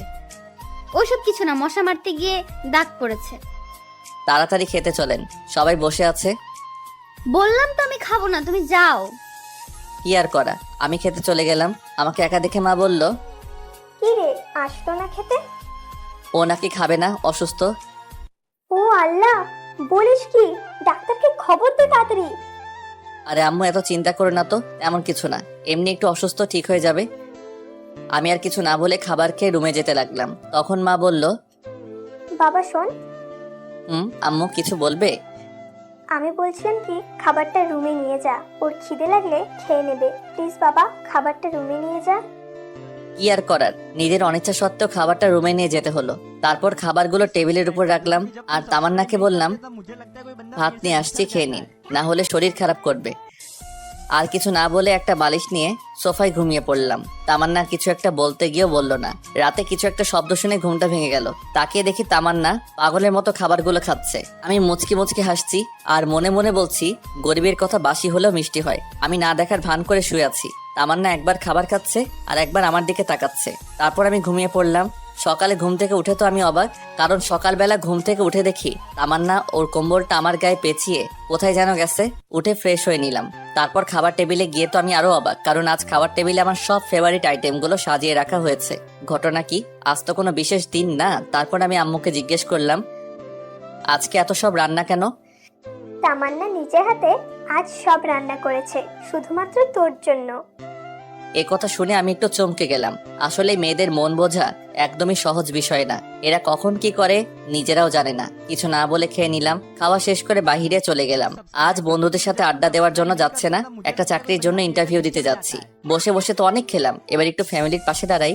ইন্টারভিউ দিয়ে বন্ধুদের সাথে একটু আড্ডা দিয়ে রাতে বাসায় আসলাম। তারপর সবাই একসাথে ডিনার করলাম। এরপর আমি রুমে গিয়ে বসে বসে একা একা মোবাইল চালাচ্ছি। এমন সময় তামান্না আসলো। আমি উঠে ছাদে চলে গেলাম। ছাদে বসে বসে কিছুক্ষণ গান শুনলাম। তারপর রুমে এসে দেখি তামান্না এখনো বসে আছে। কি ব্যাপার, আপনি এখনো ঘুমাননি? একটু পরে ঘুমাবো, তোমাকে একটা কথা বলবো তো তাই। বলেন। আমাকে আর আপনি করে বলতে হবে না, তো কি বলবো? এখন থেকে তুমি করে বলবে। No thanks. তারপর খাট থেকে বালিশ নিয়ে সোফায় ঘুমাতে যাব। এমন সময় তামান্না আবারও বলল, সোফায় না ঘুমাইলে হয় না? সোফায় না ঘুমালে কোথায় ঘুমাবো? এখন থেকে তুমি খাটে ঘুমাবে। কেন, আপনার বকা খাওয়ার জন্য নাকি চর খাওয়ার জন্য? দেখেন, আমারও একটা পার্সোনালিটি আছে। শুনো শিহাব, এতদিন যা কিছু করেছি তার জন্য সরি। আমি আর কিছু না বলে সোফায় গিয়ে ঘুমিয়ে পড়লাম। তুই কি ভেবেছিস তোর নরম নরম মিষ্টি কথায় আমি পটে যাব? তুই এখনো শিয়াবকে চিনিসনি। আমি তোকে অনেক ভালোবাসতাম, কিন্তু আমি যখনই তোর কাছে যেতাম তখনই অপমান ছাড়া আর কিছু পাইনি। যাক, এত কিছু ভেবে লাভ নেই, ঘুমিয়ে পড়ি। রাতে কারো গোঙানির শব্দে ঘুমটা ভেঙে গেল। ড্রিম লাইটের আলোয় রুমের মধ্যে সবকিছু একটু একটু দেখা যাচ্ছে। দেখলাম তামান্না শুয়ে শুয়ে কান্না করছে। ও কান্না করুক, তাতে আমার কি? আমি বালিশটা কানের উপর চাপা দিয়ে ঘুমিয়ে পড়লাম। সকালবেলা কারো নরম হাতের স্পর্শে ঘুমটা ভেঙে গেল। হালকা চোখ খুলে দেখি তামান্না আমার মাথায় হাত বোলাচ্ছে। আমিও না বোঝার ভান করে ঘুমিয়ে আছি। একটু পর সে উঠে গোসল করতে চলে গেল। গোসল করে এসে আমাকে ডাকতে লাগলো। ঘুম থেকে উঠে আমিও ফ্রেশ হয়ে নিলাম। সকালবেলা নাস্তা করে শুয়ে শুয়ে ফেসবুকিং করছি। এমন সময় আইমান কল দিয়ে বলল, দোস্ত, তোর চাকরিটা হয়ে গেছে? আমি খবরটা শুনে অনেক খুশি হয়ে গেলাম। যাক, এতদিন একটু পরিবারের পাশে দাঁড়াতে পারবো। আব্বু আম্মু দুজনকে খবরটা দিলাম। দুজনেই বেশ খুশি। তামান্নাকে কিছুই বললাম না। তারপর সানিয়া রাইমানের সাথে আড্ডা দিয়ে রাতে বাসায় ফিরলাম। বাসায় ফিরতেই তামান্না আমাকে বলল, কংগ্রেচুলেশন। কংগ্রাচুলেশন কেন? নতুন চাকরি পেয়েছো তাই। ও আচ্ছা, ধন্যবাদ। পরের দিন সকালে ঘুম থেকে উঠে নাস্তা করে রেডি হয়ে অফিসে চলে গেলাম। আজ অফিসের প্রথম দিন, অনেক ভালো লাগলো। অফিসের কলিগের সাথে পরিচিত হলাম, বসের সাথে পরিচিত হলাম। এক কথায় দিনটা অনেক ভালো কাটলো। এইভাবে আরো 10টি দিন কেটে গেল। তামান্না বারবার আমার কাছে আসতে চাই, আমার সাথে কথা বলতে চাই, কিন্তু আমি ওর সাথে কথা বলি না। কারণ অতীতের কথাগুলো আমি এখনো ভুলি নাই। তামান্নার জন্য আমি এতদিন কলেজে যাই নাই বললেই চলে। সেদিন কলেজে সবার সামনে অপমান করার পর থেকে আর কলেজে যাই না, শুধু পরীক্ষাটা দিয়ে চলে আসি। পরের দিন অফিসে যাচ্ছি, এমন সময় আম্মু এসে বলল, কি রে, অফিসে যাচ্ছিস? কিছু বলবে? হ্যাঁ, বলছিলাম কি, তামান্নার মা ফোন করেছিল, সে নাকি একটু অসুস্থ, তাই তামান্নাকে ওর মা যেতে বলেছে। তো যাক না, আমি কি বারণ করেছি? না মানে, আমি বলছিলাম কি, তুই যদি দিয়ে আসতি তাহলে খুব ভালো হতো। আমি কিভাবে দিয়ে আসবো? অফিসে দেরি হয়ে যাবে তো। হবে না, তামান্না রেডি আছে। প্লিজ বাবা, তুই একটু ওকে নামিয়ে দিয়ে যা।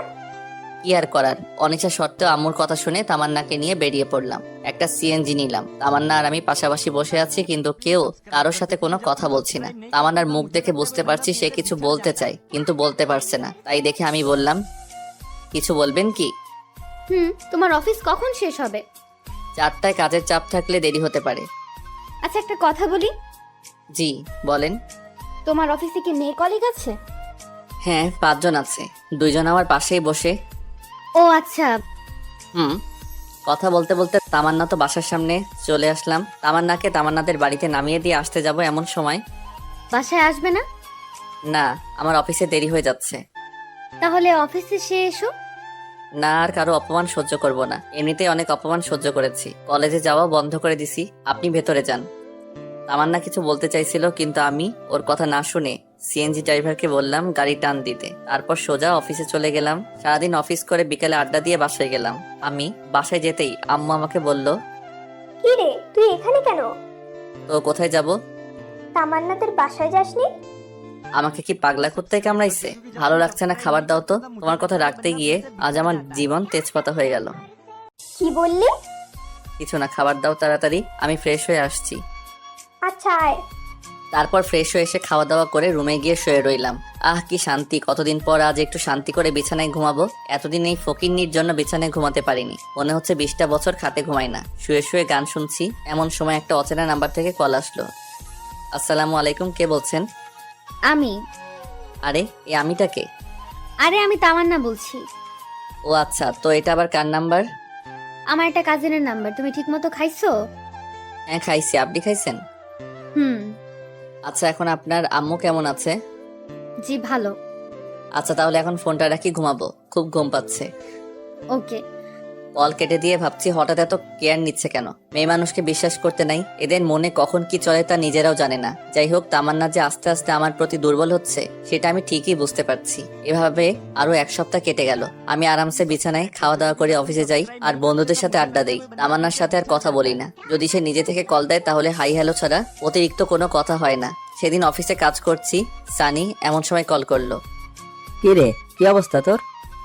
এই তো ভালো, তোর কি অবস্থা? আছি রে, বেকার মানুষের আর কি অবস্থা। আচ্ছা শোন, যে জন্য কল করেছিলাম, বল। তোর ডিভোর্স পেপার রেডি হয়ে গেছে।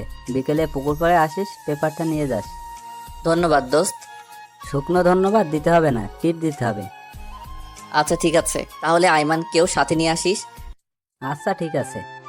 যাক, অবশেষে পেপারটা রেডি হলো। এই পেপারটার জন্য এতদিন যেই প্যারায় ছিলাম তা বলে বোঝানো যাবে না। বিকেলে অফিস শেষ করে পুকুর পাড়ে চলে গেলাম। গিয়ে দেখলাম সানিয়া আর আইমান বসে আছে। তারপর ওদের সাথে বসে অনেকক্ষণ আড্ডা দিলাম। তারপর ওদের ট্রিট দিয়ে বাসায় চলে আসলাম। বাসায় এসে দেখি আম্মু রেগে আছে। কি হয়েছে আম্মু, এভাবে তাকিয়ে আছো কেন? তোর মোবাইল কই শুনি? আছে তো। তাই বলে পকেটে হাত দিয়ে মোবাইলটা বের করে দেখি মোবাইলটা বন্ধ হয়ে আছে। তোকে কল দেই, কল যায় না কেন? আমি ফোনে চার্জ ছিল না, সেজন্য কল আসেনি। মোবাইল চালাতেই ভালো লাগে, চার্জ দিতে মনে থাকে না? আচ্ছা বাদ দাও তো, কল দিয়েছিলে কেন? তামান্নাকে নিয়ে আসার জন্য। আমি তো নিয়ে আসতে যাবো ওকে, একা একা আসতে পারে না নাকি? নাকি আমি ওর বডিগার্ড? এই কেমন কথা বলছিস? মেয়েটা একা একা আসবে কি করে? তুই যা, ওকে নিয়ে আয়। আমি কি ওকে নিয়ে আসবো মানে? হ্যাঁ, তুই গিয়ে ওকে নিয়ে আয়, না হলে তোর এই বাড়িতে ঠাঁই নাই। এটা কেমন কথা? হ্যাঁ, এখন চুপচাপ গিয়ে ওকে নিয়ে আয়। কি আর করার, বাসা থেকে বেরিয়ে আবার তামান্নাদের বাসায় গেলাম। ওদের বাসায় গিয়ে দেখি 8:30 বাজে। অনেকক্ষণ ধরে কলিং বেল বাজাচ্ছে কিন্তু দরজা খুলছে না। অনেকক্ষণ পর তামান্নার মা এসে দরজা খুলে দিল। আসসালামু আলাইকুম, কেমন আছেন? আলহামদুলিল্লাহ ভালো। তুমি কেমন আছো বাবা? আলহামদুলিল্লাহ ভালো। তামান্না উপরে আছে, যাও। ইচ্ছা না থাকা সত্ত্বেও উপরে চলে গেলাম। গিয়ে দেখলাম তামান্না রেডি হয়ে বসে আছে। আমি ওকে বললাম, রেডি হয়েছেন? আম্মা ফোন করেছিল, কিন্তু তুমি আসতে এত দেরি করলা কেন? অফিস থেকে আসতে একটু দেরি হয়ে গেছে। আচ্ছা চলুন। এখন না, পরে যাব, আগে খাওয়া দাওয়া করে নেই। বাসায় গিয়ে খাবো। না, এখান থেকে খেয়ে বাসায় যাব, আম্মু সব রান্না করেছে। কি আর করার, খাওয়া দাওয়া করে বাসার উদ্দেশ্যে রওনা দিলাম। সিএনজির ভিতরে কেউ কারোর সাথে কথা বলছিলাম না। মনে মনে ভাবতে লাগলাম, আজ থেকে আর আরাম করে খাটে ঘুমাতে পারবো না। একটু পর বাসায় আসলাম। বাসায় এসে দেখি বাসার সব লাইট অফ করা। দরজায় টোকা দেওয়ার আগে দরজা খুলে গেল। বাসার ভিতরে সব লাইট বন্ধ। তারপর আম্মুকে অনেকবার ডাকলাম, ধুর কোনো সারা শব্দ নাই। অনেক চিন্তায় পড়ে গেলাম, কোনো অঘটন ঘটলো না তো? তামান্না ভয়ে আমার হাত চেপে ধরে রাখলো। আমি পকেট থেকে মোবাইলটা বের করে লাইট জ্বালাতে যাব, এমন সময় আমাদের দুজনকে অবাক করে দিয়ে অনেকগুলো লাইট একেবারে চলে গেল। এরপর সানি, আইমান আর আম্মু একসাথে বলে উঠলো, happy birthday to you, happy birthday dear Tamanna, many many happy returns of the day. আমি তো পুরাই টাস্কি খেয়ে গেলাম। এসব কে করলো, কখন করলো আর কিভাবে করলো? আমি তো এই 2 ঘন্টা আগে বাসায় ছিলাম, কই তখন তো কিছুই ছিল না। আমি শুধু ভাবছি। আর তামান্না আম্মুকে বলল, আম্মু, আপনি কি করে জানলেন আজকে আমার জন্মদিন? আর এত কিছুই বা কে করলো? সবাই একসাথে আমাকে দেখিয়ে দিল। আমি তো আবার টাস্কি খেয়ে গেলাম। যাই হোক, তারপর সবাই মিলে কেকটা কাটলাম। কেক কেটে তাহলে আমাকে একটু খাইয়ে দিল। তারপর আমিও ওকে খাইয়ে দিলাম। একা একা সবাই খেয়ে নিলাম। সবাই মিলে অনেক মজা করলাম। এরপর সানি, আইমান আর আম্মু তামান্নাকে অনেকগুলো গিফট দিল। আমি বাকি রইলাম। সানি তামান্নাকে বলল, আমি আমার গিফট কাল সকালে দেব। আমি তো নির্বাক হয়ে দাঁড়িয়ে রইলাম। এরপর আমি সানি আর আইমান ছাদে চলে গেলাম। ছাদে গিয়ে আমি সানিকে বললাম, কিরে তোরা এত কিছু কিভাবে জানলি? আমরা তো কিছুই জানতাম না, আন্টি আমাদের ফোন করে সবকিছু বলেছে, আর আন্টি তোকে সবকিছু জানাতে বারণ করেছে। ও আচ্ছা, এই সানি তুই যে বললি আমি কাল সকালে ওকে গিফট দিব, ওকে আমি কি গিফট দিব? আরে বেটা, তামান্না তোর কাছে কি চেয়েছিল? ডিভোর্স, তাই না? আর ডিভোর্স পেপার তো রেডি হয়ে গেছে।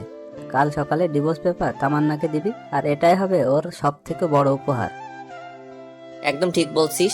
আচ্ছা অনেক রাত হয়েছে, এখন ঘুমাতে যাই। চল। এরপর ছাদ থেকে নেমে সানিয়া রাইমানকে একটা রুমে রেখে আমি আমার রুমে চলে গেলাম। রুমে গিয়ে দেখি তামান্না বসে বসে মোবাইল চালাচ্ছে। আমাকে দেখে বলল, থ্যাঙ্কস শিহাব, ধন্যবাদ। কেন? এত বড় একটা সারপ্রাইজ দেওয়ার জন্য। আচ্ছা ঠিক আছে, ঘুমিয়ে যান, অনেক রাত হয়েছে। এটা বলে বিছানা থেকে একটা বালিশ নিয়ে সোফায় ঘুমাতে যাব। এমন সময় তামান্না বলল, আমার গিফট কই? কাল সকালে অফিসে যাওয়ার আগে টেবিলের উপর রেখে যাব। ওকে, আচ্ছা একটা কথা বলি। বলেন। সোফায় না ঘুমালে হয় না? সোফায় না ঘুমালে কোথায় ঘুমাবো? খাটে ঘুমাও, অসুবিধা নাই। নো থ্যাঙ্কস, লাগবে না, আপনি ঘুমিয়ে যান। আর কিছু না বলেই ঘুমিয়ে পড়লাম। সকালে ঘুম থেকে উঠে দেখি তামান্না আমার আগেই ঘুম থেকে উঠে গেছে। আমি ফ্রেশ হয়ে ডাইনিং টেবিলে গিয়ে দেখি আম্মু রান্না করছে আর তামান্না সবকিছু ডাইনিং টেবিলে গুছিয়ে রাখছে। তারপর নাস্তা করে রুমে এসে ডিভোর্স পেপারটা হাতে নিলাম। অনেক কষ্ট হচ্ছে ডিভোর্স পেপারটা নিয়ে অনেকক্ষণ ধরে দাঁড়িয়ে আছি, সাইন করতে পারছি না। মেয়েটাকে অনেক ভালোবেসে ফেলেছিলাম, কিন্তু কি করার, হয়তো সে অন্য কারো কাছে ভালো থাকবে আমার থেকে, আর আমিও চাই সে সবসময় ভালো থাকুক। মনকে শক্ত করে সাইনটা করেই ফেললাম। ডিভোর্স পেপারের সাথে আরেকটা ছোট চিটকুট লিখলাম, আজ আপনার জন্মদিনের সব থেকে বড় উপহারটা দেওয়ার চেষ্টা করলাম। আমি জানি এই উপহারটা আপনার জন্য সব থেকে বেস্ট, যেটা আপনি আমার থেকে চেয়েছিলেন। আশা করি আপনিও সাইনটা করে দিবেন। দোয়া করি সবসময় ভালো থাকবেন, আর পারলে আমাকে মাফ করে দিবেন আপনাকে অনেক কষ্ট দেওয়ার জন্য। আর আমি চাই আপনি সবসময় ভালো থাকেন। এরপর চিরকুট আর ডিভোর্স পেপার টেবিলের উপর রেখে অফিসে চলে গেলাম। অফিসে যাওয়ার পথে অনেক পুরাতন একটা বন্ধুর সাথে দেখা, তারপর তার সাথে অনেকক্ষণ আড্ডা দিলাম। বন্ধুর সাথে আড্ডা দেওয়াতে অফিসে যেতে 20 মিনিট দেরি হলো। এরপর দেরিতে অফিসে যাওয়ার জন্য বসের অনেক ঝাড়ি শুনতে হলো। রাগে মোবাইলটা সাইলেন্ট করে রেখে কাজ করতে শুরু করি। অন্য দিনের তুলনায় আজকে একটু কাজের চাপ বেশি, কিন্তু কিছুই করার নাই। বেশি বাড়াবাড়ি করলে চাকরি থেকে বের করে দেওয়া হবে। বিকেলবেলা অফিস শেষে পকেট থেকে মোবাইলটা বের করতেই আমি পুরো অবাক হয়ে গেলাম। আম্মু 122টা কল দিয়েছে। তামান্নার আম্মুও অনেকগুলো কল দিয়েছে। সানি, আইমানের কোনো মেসেজ গুলো দেখে আমি তো আরো অবাক। একসাথে এতগুলো মেসেজ, এতগুলো কল, ব্যাপারটা কি কিছুই তো বুঝতেছি না। আর এতগুলো কল SMS আসলো আমি টেরই পাইলাম না। মোবাইলটা হাতে নিয়ে দেখি তামান্না আম্মু আবার ফোন দিছে। হ্যালো, কোনো কথা বলছে না, শুধু কান্না করছে। তারপর আমি কলটা কেটে আমার আম্মুর কাছে কল দিলাম। আম্মু কল ধরছে না। এখন কি করব কিছুই তো বুঝতে পারছি না। আবার আইমানকে কল করলাম। হ্যালো দোস্ত, কি অবস্থা? কিরে, তোর এতবার কল দিলাম, কল ধরিস না কেন? আসলে অফিসে কাজের চাপ একটু বেশি তো, তাই। তো এখন কোথায় আছিস? এই তো 3 রাস্তার মোড়ে আছি। তাড়াতাড়ি মোহাম্মদ আলী হাসপাতালে চলে আয়। কেন, কার কি হয়েছে? তামান্না সুসাইড করতে নিছিল, আমরা সবাই মিলে ওকে হাসপাতালে নিয়ে আসছি। কি, সুইসাইড করতে নিছিল ও? মানে দাঁড়া, আমি এখনই আসছি। তাড়াতাড়ি আয়। তাই বলে আমি ফোনটা রেখে হাসপাতালের দিকে রওনা দিলাম। কেমন যেন টেনশন লাগছে। তামান্না হঠাৎ করে সুইসাইড করতে গেল কেন? হাসপাতালে গিয়ে দেখি আম্মু, তামান্নার আম্মু, সানি আর আয়নার বাইরে বসে আছে। আমাকে দেখে সবাই উঠে দাঁড়ালো, আর আম্মু তো এসে আমাকে একটা ঠাস করে চড় মারলো। আমি আবুলের মতো গালে হাত দিয়ে দাঁড়িয়ে রইলাম। একটু পর তামান্নার আম্মু বলল, বাবা, তোমার সাথে কি তামান্নার কিছু হয়েছে? কই, আমার সাথে তো কিছু হয়নি। তাহলে ও সুইসাইড করতে গেল কেন? আমি মাথা নিচু করে দাঁড়িয়ে আছি। আম্মু এসে বলল, তোকে এতবার কল করলাম, কল ধরিস না কেন? অফিসে কাজের চাপ ছিল, তাই মোবাইলটা সাইলেন্ট করে রেখেছিলাম। লাগবে না তোর চাকরি করা। আজকের পর থেকে তুই আর চাকরি করতে যাবি না। আর তুই আমাকে মিথ্যে বলছিস কেন? আমি কি মিথ্যা বলছি? তামান্না এতদিন তোর সাথে যা যা করেছে আমাকে জানাসনি কেন? তোমাকে এসব কে বলেছে? আম্মু সানি আর আইমানের দিকে দেখিয়ে দিল। আমি বুঝে গেলাম ওরাই আম্মুকে সব ঘটনা বলে দিছে। সানি, পাড়া, আইমানের দিকে আমি রাগী দৃষ্টিতে তাকালাম। ওরা নিচের দিকে তাকিয়ে আছে। এমন সময় ডাক্তার এসে বলল, রোগীর জ্ঞান ফিরেছে। এটা শুনে আম্মু আর তামান্নার আম্মু ভিতরে চলে গেল। সানি আর আইমান যেতে চাইলো, কিন্তু আমি ওদের দুজনকে ধরে বললাম, এই তোদের মধ্যে আম্মুকে সব কথা কে বলেছে? কিরে, কথা বলছিস না কেন? আমরা দুজনেই বলেছি। কেন বলছিস? জানিস আম্মু কত কষ্ট পাবে এখন? কারণ তামান্নাকে আম্মু পছন্দ করে, আমার সাথে বিয়ে দিয়েছে। আন্টিকে না বলে উপায় ছিল না। আন্টি আমাদের যেভাবে চাপের মুখে ফেলে রেখেছিল, তাতে আমরা না বলে কোনো উপায় খুঁজে পাইনি। সরি দোস্ত। দূর শালা। দোস্ত, একটা কথা বলি। কি কথা বল? দোস্ত, তামান্নাকে ডিভোর্সটা না দিলে হয় না? মনে হয় ওকে ডিভোর্সটা না দেওয়াই ভালো। কেন, তোর হঠাৎ এমনটা মনে হলো কেন? দেখ, তামান্না তোকে আগে ইগনোর করতো, অবহেলা করতো, কিন্তু এখন তো সে তোর প্রতি দুর্বল হয়ে গেছে। আস্তে আস্তে তোকে ভালোবাসতে শুরু করেছে। দেখছিস না, ডিভোর্স পেপার পাওয়ার সাথে সাথে সে সুইসাইড করতে গেছিল। দোস্ত, সানি ঠিক কথাই বলেছে। আমারও তাই মনে হয়। ওকে ডিভোর্স দিস না। এই সব কিছুই ছিল মনে মনে। আসলে তামান্নাকে বোঝাতে হবে ভালোবাসার মানুষের থেকে কষ্ট পেলে কেমন লাগে, তাই ওকে আরো কিছু কষ্ট পেতে হবে। আচ্ছা, ওইসব পরে দেখা যাবে। শোন, তামান্নাকে আরো কিছু শাস্তি দিতে হবে। আমার সাথে যেসব করেছে তার ফল ওকে পেতেই হবে। তুই এই অবস্থায় ওকে শাস্তি দিতে চাচ্ছিস? এই অবস্থায় ওকে কিভাবে শাস্তি দিবি? সময় হলেই সবকিছু দেখতে পারবি। এখন এসব না ভাবলেও চলবে। আমরা 3 জন কথা বলছি, আমাকে সবাই আম্মু বাহিরে আসলো। বাহিরে এসে আমাকে বলল, এই হারামজাদা, তোর মনে কি একটু দয়া মায়া নেই? মেয়েটা যে এখন কেমন আছে একটু খবর নেওয়া যায় না? আয় ভেতরে আয়, তামান্না তোকে ডাকছে। আম্মুর কথা শুনে আমরা 3 জনে ভিতরে গেলাম। আমি ভিতরে গিয়ে তামান্নার মাথার কাছে বসলাম। আমাকে দেখে একটু অভিমান করে মাথাটা অন্যদিকে ঘুরিয়ে নিল। এরপর আম্মু সবাইকে ইশারা করলো বাহিরে যেতে। আম্মুর কথায় সবাই বাহিরে চলে গেল। ভেতরে আমি আর তামান্না রইলাম। দুজনে চুপ করে বসে আছি, কেউ কোনো কথা বলছি না। দুজনে চুপ থাকার পর আমি নীরবতা দেখে বললাম, এখন আপনার কি অবস্থা? সেটা কারো না জানলেও চলবে। কথা শুনে বুঝলাম মেয়েটা আমার উপর অনেক অভিমান করে আছে। সমস্যা নাই বালিকা, দেখতে থাকো, তোমার জন্য আরো কত কি অপেক্ষা করছে, সামনে যে আরো কত কি হতে যাচ্ছে সেটা আমি নিজেও জানি না। কিছুক্ষণ পর আমি আবারও বললাম, রাগ করেছেন? রাগ করার মানুষ থাকলে তো রাগ করব, আমার কি রাগ করার মানুষ আছে নাকি? আচ্ছা বাদ দেন, এই কাজটা কেন করতে গেলেন সেটা বলেন। তুই কি কিছুই বুঝিস না? আপনি কেন সুইসাইড করতে নিয়েছিলেন সেটা আমি কি করে জানবো? যা, তোর কিছুই বুঝতে হবে না। তুই এখানে কেন এসেছিস? এখান থেকে চলে যা। আমি মারা গেলে তো সব থেকে বেশি তুই খুশি হতি। সবাই আপনাকে দেখতে আসতে বলেছে তাই দেখতে আসছি। কি? সবাই দেখতে আসতে বলছি তাই তুই আমাকে দেখতে আসছিস? তার মানে তুই আমাকে মন থেকে দেখতে আসিসনি? আচ্ছা এইসব বাদ দেন তো, জন্মদিনের উপহারটা কেমন লাগছে আপনার? অনেক ভালো। উপহারটা পাওয়ার খুশি ঠেলায় তো নিজের জীবনটা দিয়ে দিতে চাইছিলাম, কিন্তু পারলাম না। খুশি হননি কেন? আজ থেকে তো আপনি মুক্ত। এখন থেকে নিজের ইচ্ছা মতো চলতে পারবেন, প্রেম করতে পারবেন, ঘুরতে যেতে পারবেন। ডিভোর্স পেপারে সাইন করতে গিয়ে তোর কি একটু বুক কাঁপেনি? না, আমি শুধু আপনার ইচ্ছাটা পূরণ করতে চাইছি। তুই জীবনেও আমাকে বুঝবি না। আমার কাউকে বুঝতে হবে না। আমরা কথা বলছি, আমার সময় আম্মু এসে বলল, কি রে, তোদের কথা বলা শেষ হয়েছে? আমরা তো কথাই বলি নাই, কথা শুরুই হয় নাই, শেষ হয় নাই, কথা শেষ হবে কি করে? সোফিয়া তামান্নাকে আমার বাসায় নিয়ে যায়, কিছুদিন আমার বাসায় রেখে তারপর পাঠিয়ে দেবো। তুই যেটা ভালো মনে করিস। বাহ, দুজনের বন্ধুত্ব টিকিয়ে রাখার জন্য মাঝখানে আমাকে বলি দেওয়া হলো। আমি কেবিন থেকে বের হয়ে যাচ্ছি। আসার সময় আম্মু বলল, কি রে, তুই কোথায় যাস? বাসায় যাচ্ছি। আবার কোথায় যাব? যা, তামান্নাকে ওদের বাসায় দিয়ে আয়।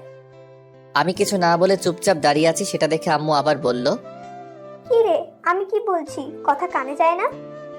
আরে দিয়ে আসবো তো, সমস্যা নাই, কিন্তু তুমি এমন করছো কেন? চুপচাপ গিয়ে একটা সিএনজি নিয়ে আয়।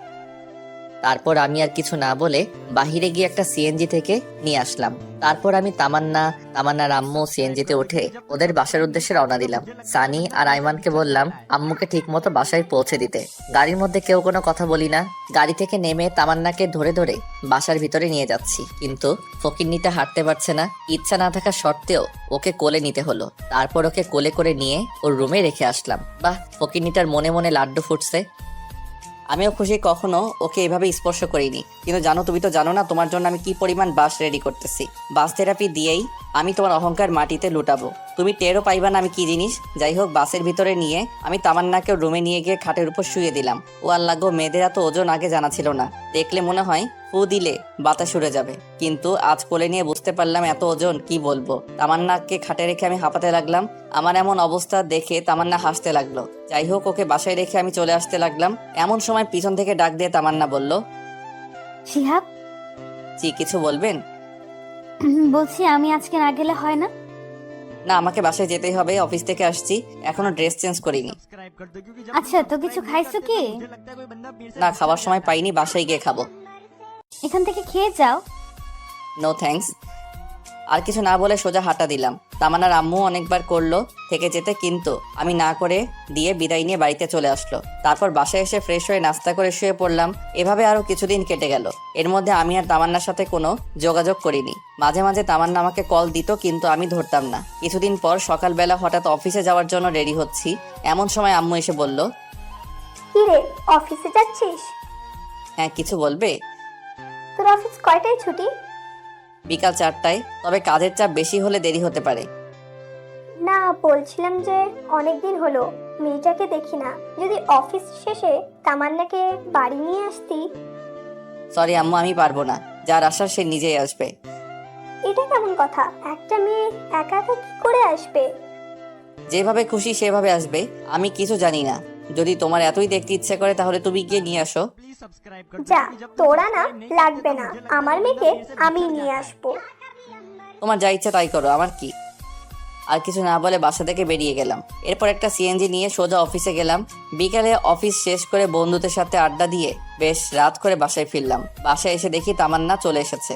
আমি কিছু না বলে ফ্রেশ হয়ে রুমে গিয়ে শুয়ে পড়লাম। একটু পর তামান্না এসে বলল, শিহাব, তুমি আমাকে ভুলেই গেছো।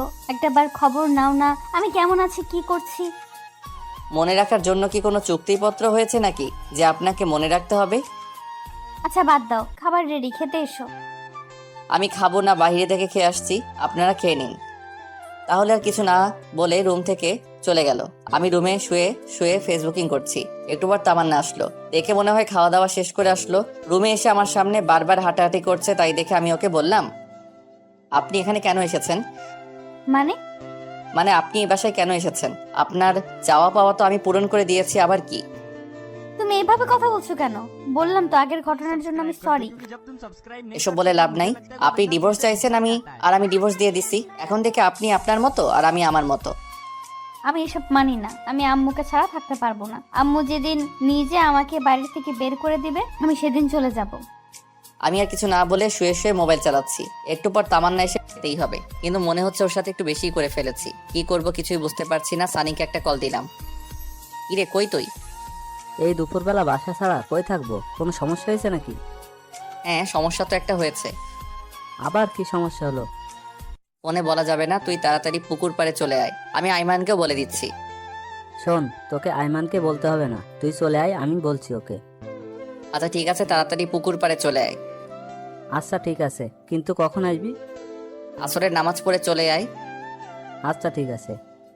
এখন ফোনটা রেখে ছাদ থেকে নিচে চলে আসি। নিচে এসে দেখি আম্মু না খেয়ে আমার জন্য টেবিলে খাবার রুমে চলে গেছে। আমি আম্মুর রুমে গিয়ে আম্মুকে বললাম, কি ব্যাপার আম্মু, খাবে না? তোর খাবার তুই খা, আমি আমার মেয়েকে ছাড়া খাবো না। এই মহা যন্ত্রণা দূর আর ভালো লাগে না। এই বলে আমি আম্মুর রুম থেকে বেরিয়ে আসলাম। আমিও কিছু খেলাম না, না খেয়ে রুমে গিয়ে ঘুমানোর চেষ্টা করছি, কিন্তু ঘুম আসছে না। পরে উঠে বাইরে চলে গেলাম। তারপর আসরের নামাজ পড়ে পুকুর পাড়ে চলে গেলাম। সেখানে গিয়ে দেখি সানি আর আইমান পুকুর পাড়ে বসে আছে। আমি ওদের কাছে গিয়ে বললাম, কিরে তোরা আসছিস? কিন্তু তোর মোবাইল বন্ধ কেন? আমি মোবাইলটা হাতে নিয়ে দেখি মোবাইলটা বন্ধ হয়ে আছে। সরি, ফোনে চার্জ নাই। আচ্ছা বল, কি সমস্যা? এখন ওদের দুজনকে সবকিছু খুলে বললাম। আমার কথা শুনে আইমান বলল, শিয়াব, আমার মনে হয় তোর এখন তামান্নাদের বাসায় যাওয়া উচিত। দূর, আমি সেখানে গিয়ে কি করব? তুই তামান্নার কাছে সবকিছুর জন্য মাপ চাইবি, আর ওকে বলবি ডিভোর্স পেপারটা নকল ছিল। কি বলিস, নকল ডিভোর্স পেপার মানে? হ্যাঁ, আমি জানতাম একদিন সবকিছু ঠিক হয়ে যাবে, তাই তোর সাথে একটু অভিনয় করছি। শালা, তোরা তো মির্জাফরের থেকে অনেক বড় প্রতারক। আচ্ছা, এসব এখন বাদ দে তো। তুই তামান্নাদের বাড়িতে যাবি কিনা তাই বল। শালা, তোরা আমার সাথে যা করলি, আমি কোথাও যাব না। তাহলে বসে বসে আঙুল চোষ। তামান্না কি আমাকে মেনে নিবে? দেখলি না, তামান্না তোকে অন্য কারোর সাথে সহ্য করতে পারে না। সেটা তো আগে ছিল, কিন্তু কাল কলেজে ওর সাথে যা করলাম, তারপরেও কি ও আমাকে মেনে নিবে? চেষ্টা করতে তো আর নিষেধ নেই নাকি? তোকে তো আগেই বলেছিলাম, যা করবি চিন্তা ভাবনা করে করবি। শালা, তুই চুপ থাক। আজ তোর বুদ্ধিতেই এমন হয়েছে। আজ তোর কথা না শুনলে কিছুই হতো না। আরে আমি কি জানতাম নাকি যে তামান্না ওর বাবার বাসায় চলে যাবে? আচ্ছা, এখন সব বাদ দে তো। এখন কি করা যায় সেটা ভাব। আচ্ছা চল, কিছু খেয়ে আসি আগে। তোর তো খাওয়া ছাড়া আর কোনো কথাই নেই। এই, তুই কি এখন ওদের বাসায় যাবি? না, যাব না। যদি যেতেই হয় তাহলে কাল যাব। ওদের সাথে আরো কিছুক্ষণ আড্ডা দিলাম। কিছুক্ষণ পর বাসায় গেলাম। রাত প্রায় 10টা, কিন্তু আম্মু খাইতে আসলো না। একা খাইতে বসছি, এমন সময় তামান্নার আম্মু ফোন দিল। হ্যালো। পুরোটা বলার আগেই তামান্নার আম্মু কান্না করে দিল। বাবা, তুমি কই? আমি তো বাসায়। আপনি কান্না করছেন কেন? কোনো সমস্যা হলো নাকি? তামান্না? আর কিছু না বলেই কল কেটে দিল। আমি আবার কল দিলাম, কিন্তু কল আর কেউ ধরছে না। না, আর বসে থাকা যায় না। তামান্নার যে আবার কি হয়েছে আল্লাহ ভালো জানে। আমি সানি আর আইমানকে কল করে রেডি হতে বলে আমি বাসা থেকে বের হয়ে একটা সিএনজি নিলাম। মাঝপথে সানি আর আইমানকে তুলে নিলাম। তারপরে আইমান আমাকে বলল, কিরে, এত রাতে আবার কি হলো? একটু আগে তামান্নার আম্মু ফোন করে কান্না করতে লাগলো। কিছুই বুঝলাম না। কেন, আবার কি হয়েছে? আমি তো জানি না। আমায় তো কিছুই বললো না, শুধু কান্না করছিল আর হুট করে কল কেটে দিল। তারপর আমি অনেকবার কল করলাম, কিন্তু ধরলো না। আল্লাহ জানেন কি হয়েছে। ওদের সাথে কথা বলতে বলতে তামান্নার বাসার সামনে চলে আসলাম। অনেকবার কলিং বেল বাজালাম, কিন্তু ভেতর থেকে কারো কোনো আওয়াজ নেই। দরজা ধাক্কা দিলাম, কিন্তু তাতেও কোনো কাজ হলো না। পরে সানি বলল দরজা ভেঙে ফেলতে। তারপর দরজা ভাঙার চেষ্টা করলাম, কিন্তু পারছিলাম না। তিনজনে অনেক কষ্ট করার পর দরজা ভেঙে ফেললাম। দরজা ভাঙার পর ভিতরে গিয়ে তো আমার মাথায় আকাশ ভেঙে পড়লো। তামান্নার বাম হাতটা কাটা, ফিনকি দিয়ে রক্ত বের হচ্ছে। তামান্না অচেতন অবস্থায় পড়ে আছে, রক্তে পুরো ফ্লোর লাল হয়ে গেছে। অতিরিক্ত রক্তক্ষরণের কারণে তামান্না জ্ঞান হারিয়ে ফেলেছে। ওর এই অবস্থা দেখে তো আমি ভয়ে কাঁপতে লাগলাম। আমি কি করব কিছু বুঝতে পারছি না। আচ্ছা তামান্না এখানে পড়ে আছে, কিন্তু ওর মা কোথায়? তামান্নার মাকে খোঁজার জন্য তামান্নার মায়ের রুমে গেলাম। তামান্না মায়ের রুমে গিয়ে দেখলাম তামান্নার আম্মু খাটের উপর উল্টা হয়ে পড়ে আছে। খাটের উপর পা পিছলে পড়ে মাথায় আঘাত খেয়ে অজ্ঞান হয়ে আছে। দেখে মনে হচ্ছে তাড়াহুড়ো করতে গিয়ে পা মোচড় খেয়ে খাটের উপর জোরে পড়ে গেছে, যার কারণে মাথায় আঘাত লেগে অজ্ঞান হয়ে গেছে। কি করব কিছুই বুঝতে পারছি না। আমার শার্টটা খুলে তামান্নার হাত বেঁধে নিলাম, যাতে আর রক্ত না বের হয়। এরপর দুজনকে একসাথে হাসপাতালে নিয়ে গেলাম। ওদের দুজনকে এমার্জেন্সিতে দিয়ে আমি বাহিরে অপেক্ষা করছি। নিজের অজান্তেই চোখ দিয়ে পানি ঝরতে লাগলো। আজ শুধু আমার জন্যই এমন অবস্থা হলো। আমি যদি আজ এমনটা না করতাম তাহলে আজ কিছুই হতো না। তামান্নার জ্ঞান ফিরলেই ওর কাছে মাপ চেয়ে নিব। এরপর আমি সানি আর আইমানকে বললাম বাসায় চলে যেতে, কিন্তু ওরা গেল না। একটু পর ডাক্তার বাহিরে এসে বলল আচ্ছা, রোগী আপনার কি হয়? আমার স্ত্রী হয়। আছে, শুনুন, রোগীর অতিরিক্ত রক্তক্ষরণ হয়েছে, জরুরি রক্তের ব্যবস্থা করুন। জি বলুন, কোন গ্রুপের রক্ত লাগবে? আমরা এখানে 3 জন আছি। A B positive. আমার এ পজিটিভ। আমার ও পজিটিভ। আমার বি পজিটিভ। আচ্ছা, আপনারা 3 জনেই আসেন। এরপর 3 জনেই রক্ত দিলাম। একটু পর শাশুড়ি আমার জ্ঞান ফিরলো, উনি ঘুমাচ্ছে। এদিকে আমি তামান্নার কাছে গিয়ে ওর পাশে বসলাম। আমি নিশ্চুপ হয়ে তামান্নার দিকে তাকিয়ে আছি। তারপর ওর হাতটা ধরে ওর মায়াবী মুখটা দেখতে দেখতে কখন ঘুমিয়ে গেছি বুঝতেই পারিনি। সকালে ঘুম ভাঙলো কারো হাতের স্পর্শে। তাকিয়ে দেখি তামান্না আমার মাথায় হাত বুলাচ্ছে। আমার ঘুম ভাঙা দেখে ও মুখটা অন্যদিকে ঘুরিয়ে কালো করে বসে রইলো। সেটা দেখে আমি তামান্নাকে বললাম, কি ব্যাপার, আপনি এমন করলেন কেন? সেটা কাউকে জানতে হবে না, আমার যা মনে হয়েছে তাই করেছি। আপনি এমন পাগলামি কেন করলেন বলেন? কি করব বলো? আমি তো তোমাকে কষ্ট দিয়েছি, অপমান করেছি, তোমার সাথে অনেক খারাপ ব্যবহার করেছি। তুমি তো কোনোদিন আমাকে ক্ষমা করবে না। তাই বলে সুইসাইড করবেন? এর আগেও আপনি এমন করেছেন। আমি মরলে তোমার কি? এটা শোনার সাথে সাথে ঠাস করে ওর গালে একটা চর বসিয়ে দিলাম। আমার চর মারা দেখে তামান্না আমাকে বলল, তুমি আমাকে মারলে? আপনাকে মেরেছি, বেশ করেছি। আমি আমার বউকে মেরেছি, কার কি? বউ? তাহলে সেদিন ডিভোর্স লেটার কেন দিলে? আরে ওইটা ডিভোর্স পেপার ছিল না, জন্মদিনের কার্ড ছিল। আর ওই চিঠিটা তো আমি এমনি এমনি বানিয়ে লিখেছি। তাহলে কাল কলেজে এমন কেন করলে? আপনি যে আমাকে অপমান করেছিলেন, আর তাই আপনাকে বোঝাতে চেয়েছিলাম। আপনার কেমন লাগে? অনেক হারামি তুই। আমি কি একটু ভেতরে আসতে পারি? আম্মু দরজার সামনে দাঁড়িয়ে বলল, না, এখন ভেতরে কারো আসা যাবে না। যদি কেউ আসতে চায় তাহলে পরে আসবে। তামান্না আমাকে জড়িয়ে ধরে এসব কথা বলল। এ কি করছেন? আম্মু দেখছে তো? দেখলি দেখুক, তাতে আমার কি? আমি আমার স্বামীকে আদর করবো, কার কি? তাই বলে আম্মুর সামনে? এই হাদারাম, কিছু শেখ। আচ্ছা তোমরা তাহলে থাকো, আমি যাই। তাই বলে আম্মু শাশুড়ি আম্মার কাছে গিয়ে গল্প করতে লাগলো। এরপর আমি বাহিরে গিয়ে দেখলাম সানিয়া রাইমান দুজনে একটা টুলের উপর একজন আরেকজনের উপর উল্টো হয়ে শুয়ে আছে। দেখে আমার প্রচুর হাসি পাচ্ছে। আমি পকেট থেকে ফোনটা বের করে কিছুক্ষণ ভিডিও করলাম। তারপর ওদের দুজনকে জাগালাম। এরপর সবাইরে নাস্তা করার জন্য বাহিরে গেলাম। সকালে নাস্তা করা শেষে তামান্নার জন্য নাস্তা প্যাকেট করে নিয়ে আসলাম। নাস্তার প্যাকেট নিয়ে ডাক্তারকে বললাম, ডাক্তার সাহেব, জি বলেন। আমি কি আমার রোগীদের বাসায় নিয়ে যেতে পারি? জি পারবেন, তবে শুধুমাত্র আপনার শাশুড়ি মাকে, আপনার স্ত্রীকে আরো 2 দিন রাখতে হবে। আচ্ছা ঠিক আছে। এরপর আমি আম্মুর কাছে গিয়ে বললাম, ডাক্তার বাসায় যেতে বলল। ওকে, তাহলে সবাইকে নিয়ে বাসায় চল। এখানে থেকে কি করব? আম্মু শুধু আন্টিকে নিয়ে যেতে। আমি শুনেছি তামান্নাকে আরো 2 দিন থাকতে হবে এখানে। তুমি ওনাকে আমাদের বাসায় নিয়ে যাও, কিছুদিন রেস্ট নিক। আচ্ছা ঠিক আছে, কিন্তু তামান্নাকে কে সামলাবে? আম্মু আমি আছি, কেন? আচ্ছা, তাহলে তুই ওর ভালো করে যত্ন নিস। আমরা যাই। আচ্ছা ঠিক আছে, যাও। এরপর সানিয়া রাইমানকে সাথে দিয়ে আমি এবং আমার আম্মুকে বাসায় পাঠিয়ে দিলাম। এরপর আমি তামান্নার কাছে গেলাম। এখন কি অবস্থা আপনার? আগের থেকে একটু ভালো। এই শোনো না, হ্যাঁ বলেন। আমি না একজনকে খুব ভালোবাসি। কাকে? আমার এই জুনিয়র বরটাকে। কথাটা শোনো। আমি একটু অন্যদিকে তাকিয়ে মুচকে মুচকে হাসতেছিলাম। হঠাৎ তামান্না আমার মুখটা টেনে ওর মুখের কাছে নিয়ে একটা ভালোবাসার ছোঁয়া এঁকে দিল, আর তারপর বলল, এই আমাদের বিয়ে হয়েছে ঠিক, কিন্তু আমরা তো এখনো বাসর করিনি। চলো না আজকে আমরা বাসর করে নিই। একদমই না। ডাক্তার বলেছে আপনাকে আরো 2 দিন এখানে থাকতে হবে, তাই যা হবার বাসায় গিয়ে হবে। এখানে চুপচাপ রেস্ট নেন। এমনি রোমান্টিক ভাবে আরো 2 দিন পেরিয়ে গেল। তারপর আমি তামান্নাকে নিয়ে বাসায় ফিরলাম, কিন্তু তাহলে দরজার সামনে দাঁড়িয়ে পড়লো। ভিতরে যেতে চাচ্ছে না, তাই দেখে আমি বললাম, কি ব্যাপার, এখানে দাঁড়িয়ে থাকলেন কেন?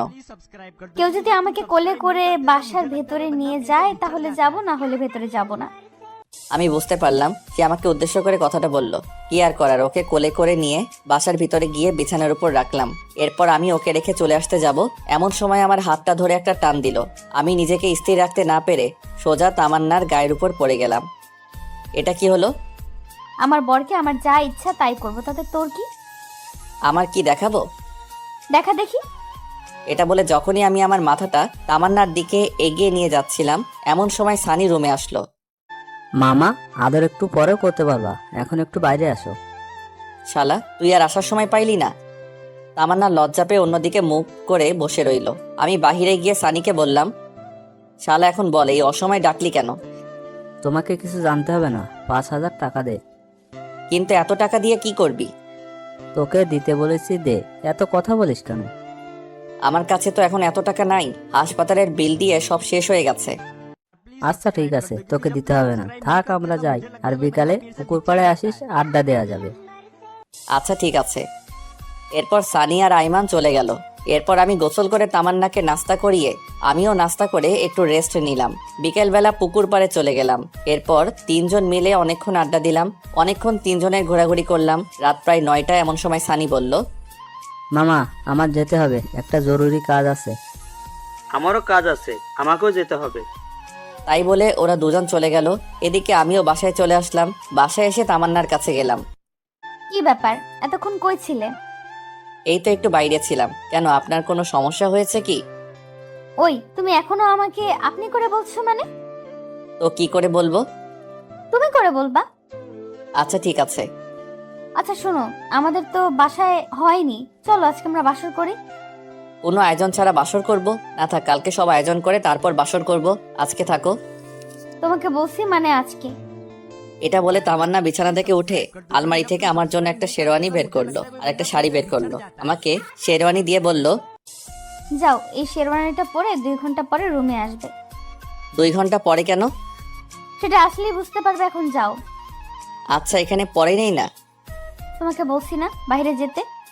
কি আর করার, ছাদে চলে গেলাম। ছাদে গিয়ে শেরওয়ানি পরে একা একা বসে আছি। কিছু ভালো লাগছে না, কি যে করব। 1 ঘন্টা 45 মিনিট হয়ে গেল, আর ভালো লাগছে না। যখনই ছাদ থেকে নামতে যাব, এমন সময় সানিয়া রাইমান সামনে আসলো। কিরে, তোরা এত রাতে এখানে কি করিস? কাজ করতে করতে জীবনটা শেষ মামা। এত রাতে কি কাজ করলি? আরে শালা, তোর বাসর ঘর সাজানো। তোদের কে সাজাতে বলেছেন? কেউ না, আমরা নিজেরাই সাজিয়েছি। এখন তাড়াতাড়ি নিচে যা, তামান্না তোর জন্য অপেক্ষা করছে। একটু আড্ডা দিয়ে তারপর যাই। আজকে কোনো আড্ডা হবে না, তুই যা, তোর জন্য আজকে স্পেশাল দিন। ওকে। তারপর আমি রুমের সামনে গিয়ে দাঁড়িয়ে আছি। কেমন যেন ভয় লাগছে, আবার লজ্জা লাগছে। কিছুক্ষণ আগেও তো তামান্নার সাথে কথা বলে আসলাম, তাহলে এখন লজ্জা লাগছে কেন? তোর যা হওয়ার হবে, আগে ভিতরে তো যাই। এরপর 1 কেজি সাহস নিয়ে ভিতরে চলে গেলাম। ভিতরে গিয়ে দেখি তামান্না একটা লম্বা ঘোমটা দিয়ে বিছানার উপর বসে আছে। আমাকে দেখে বিছানা থেকে নেমে আমার পা ছুঁয়ে সালাম করতে যাবে, এমন সময় আমি ওর হাত ধরে বললাম, আরে আরে, কি করছো? দেখছো না সালাম করতেছি। আরে, জুনিয়রদের সালাম করতে হয় না? কে বলেছে তুমি আমার জুনিয়র? মাত্র 1 বছর, এটা কোনো ব্যাপার না। আর স্বামী হিসাবে তুমি সবসময় আমার উপরে থাকবে। ঠিক আছে মহারানী, কিন্তু আপনাকে আমার পা ছুঁয়ে সালাম করতে হবে না। আপনার জায়গা আমার পায়ে নয়, এই বুকে, বুঝলেন? হ্যাঁ বুঝলাম, এখন চলো। কোথায় যাব? ছাদে। ছাদে কেন? চাঁদ দেখবো তাই। আচ্ছা ঠিক আছে, চলো। এভাবে তো যাব না, তাহলে কিভাবে যাবে? আমাকে কোলে করে নিয়ে যেতে হবে। ওরে আল্লাহ, কি বলেন এইসব? এখন কোলে করে নিয়ে চলো, না হলে সারা রাত সোফায় ঘুমাতে হবে। কি আর করবো, হাতিটাকে কোলে করে নিয়ে ছাদে গেলাম। ছাদে গিয়ে ওকে নামিয়ে দিয়ে আমি হাঁপাতে লাগলাম। ওরে আল্লাহ, একটা মেয়ে মানুষ এত ওজন হয় কি করে? এইটুকুতেই এই অবস্থা? এখন থেকে রোজ কোলে করে নিয়ে আসতে হবে। মানে? সব কথার মানে বলতে হয় না, কিছু কথার মানে বুঝে নিতে হয়। আচ্ছা চলো কিছুক্ষণ হাঁটাহাঁটি করি। ওকে। তারপর দুজন কিছুক্ষণ হাঁটাহাঁটি করার পর তাদের একটা কোনায় গিয়ে দুজনে বসলাম। তামান্নাও আমার পাশেই বসে। আমি উপরের দিকে তাকিয়ে বসে আছি আর ভাবছি, এই এত কি ভাবছো? আল্লাহ আমাকে পরীক্ষায় ফেলেছে, সেটার কি উত্তর দিব সেটাই ভাবছি। কি পরীক্ষা? আল্লাহ আমাকে 2টা চাঁদ দিয়েছে, একটা ওই উপরে আর একটা আমার পাশে। এখন আমাকে বলতেছে কোনটা আমার কাছে বেশি গুরুত্বপূর্ণ। তো কোনটা তোমার কাছে গুরুত্বপূর্ণ?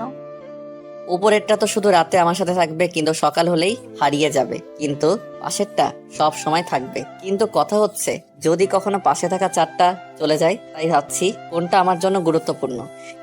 এটা শুনে তামান্না আমার হাত ধরে আমার কাঁধে মাথা রেখে বলল, এই তোমার হাত ধরে ধরে কসম করছি পুরো পৃথিবী ছেড়ে দেবো, কিন্তু তোমার হাত কখনো ছাড়বো না। তাই নাকি? তাই। এই শোনো না, বলেন। আমার না টুইন বেবি অনেক পছন্দ। তো আমাকে কি করতে হবে? তোমাকে কিছু করতে না, যা করার আমি নিজেই করব। কি করবে? সময় হলেই দেখতে পারবে। এখন রুমে চলো। ওকে চলেন। ওইভাবেই যাও কেন? তাহলে কিভাবে যাব? যেভাবে কোলে করে নিয়ে এসেছিলে সেভাবেই কোলে করে নিয়ে যাও। কি আর করার, আবারও কোলে করে নিয়ে গেলাম। হাটে রেখে আমি ওয়াশরুমের দিকে যাচ্ছি, এমন সময় আমার কলার ধরে টান দিয়ে বলল, এই কই যাস? এই তো একটু আসছি। তোকে যে টুইন বেবির কথা বললাম ভুলে গেছিস? এটা বলে আমাকে একটা টান দিয়ে খাটে ফেলে দিল। একা দুজন হারিয়ে গেলাম ভালোবাসার এক অজানা ভুবনে। আপনারা এখনো বসে আছেন? আরে ভাই, অনেক কিছুই তো দেখলেন, এখন আমাদেরকে আমাদের মতো একটু কাজ করতে দিন। আর আপনারা আপনাদের জীবন সঙ্গীর সাথে একটু খুনসুটি করেন। এখন যে যার মতো বাসায় যান। प्लीज सब्सक्राइब कर दो, क्योंकि जब तुम सब्सक्राइब नहीं करते तब मुझे लगता है कोई बंदा मेरे से बिछड़ जाता है।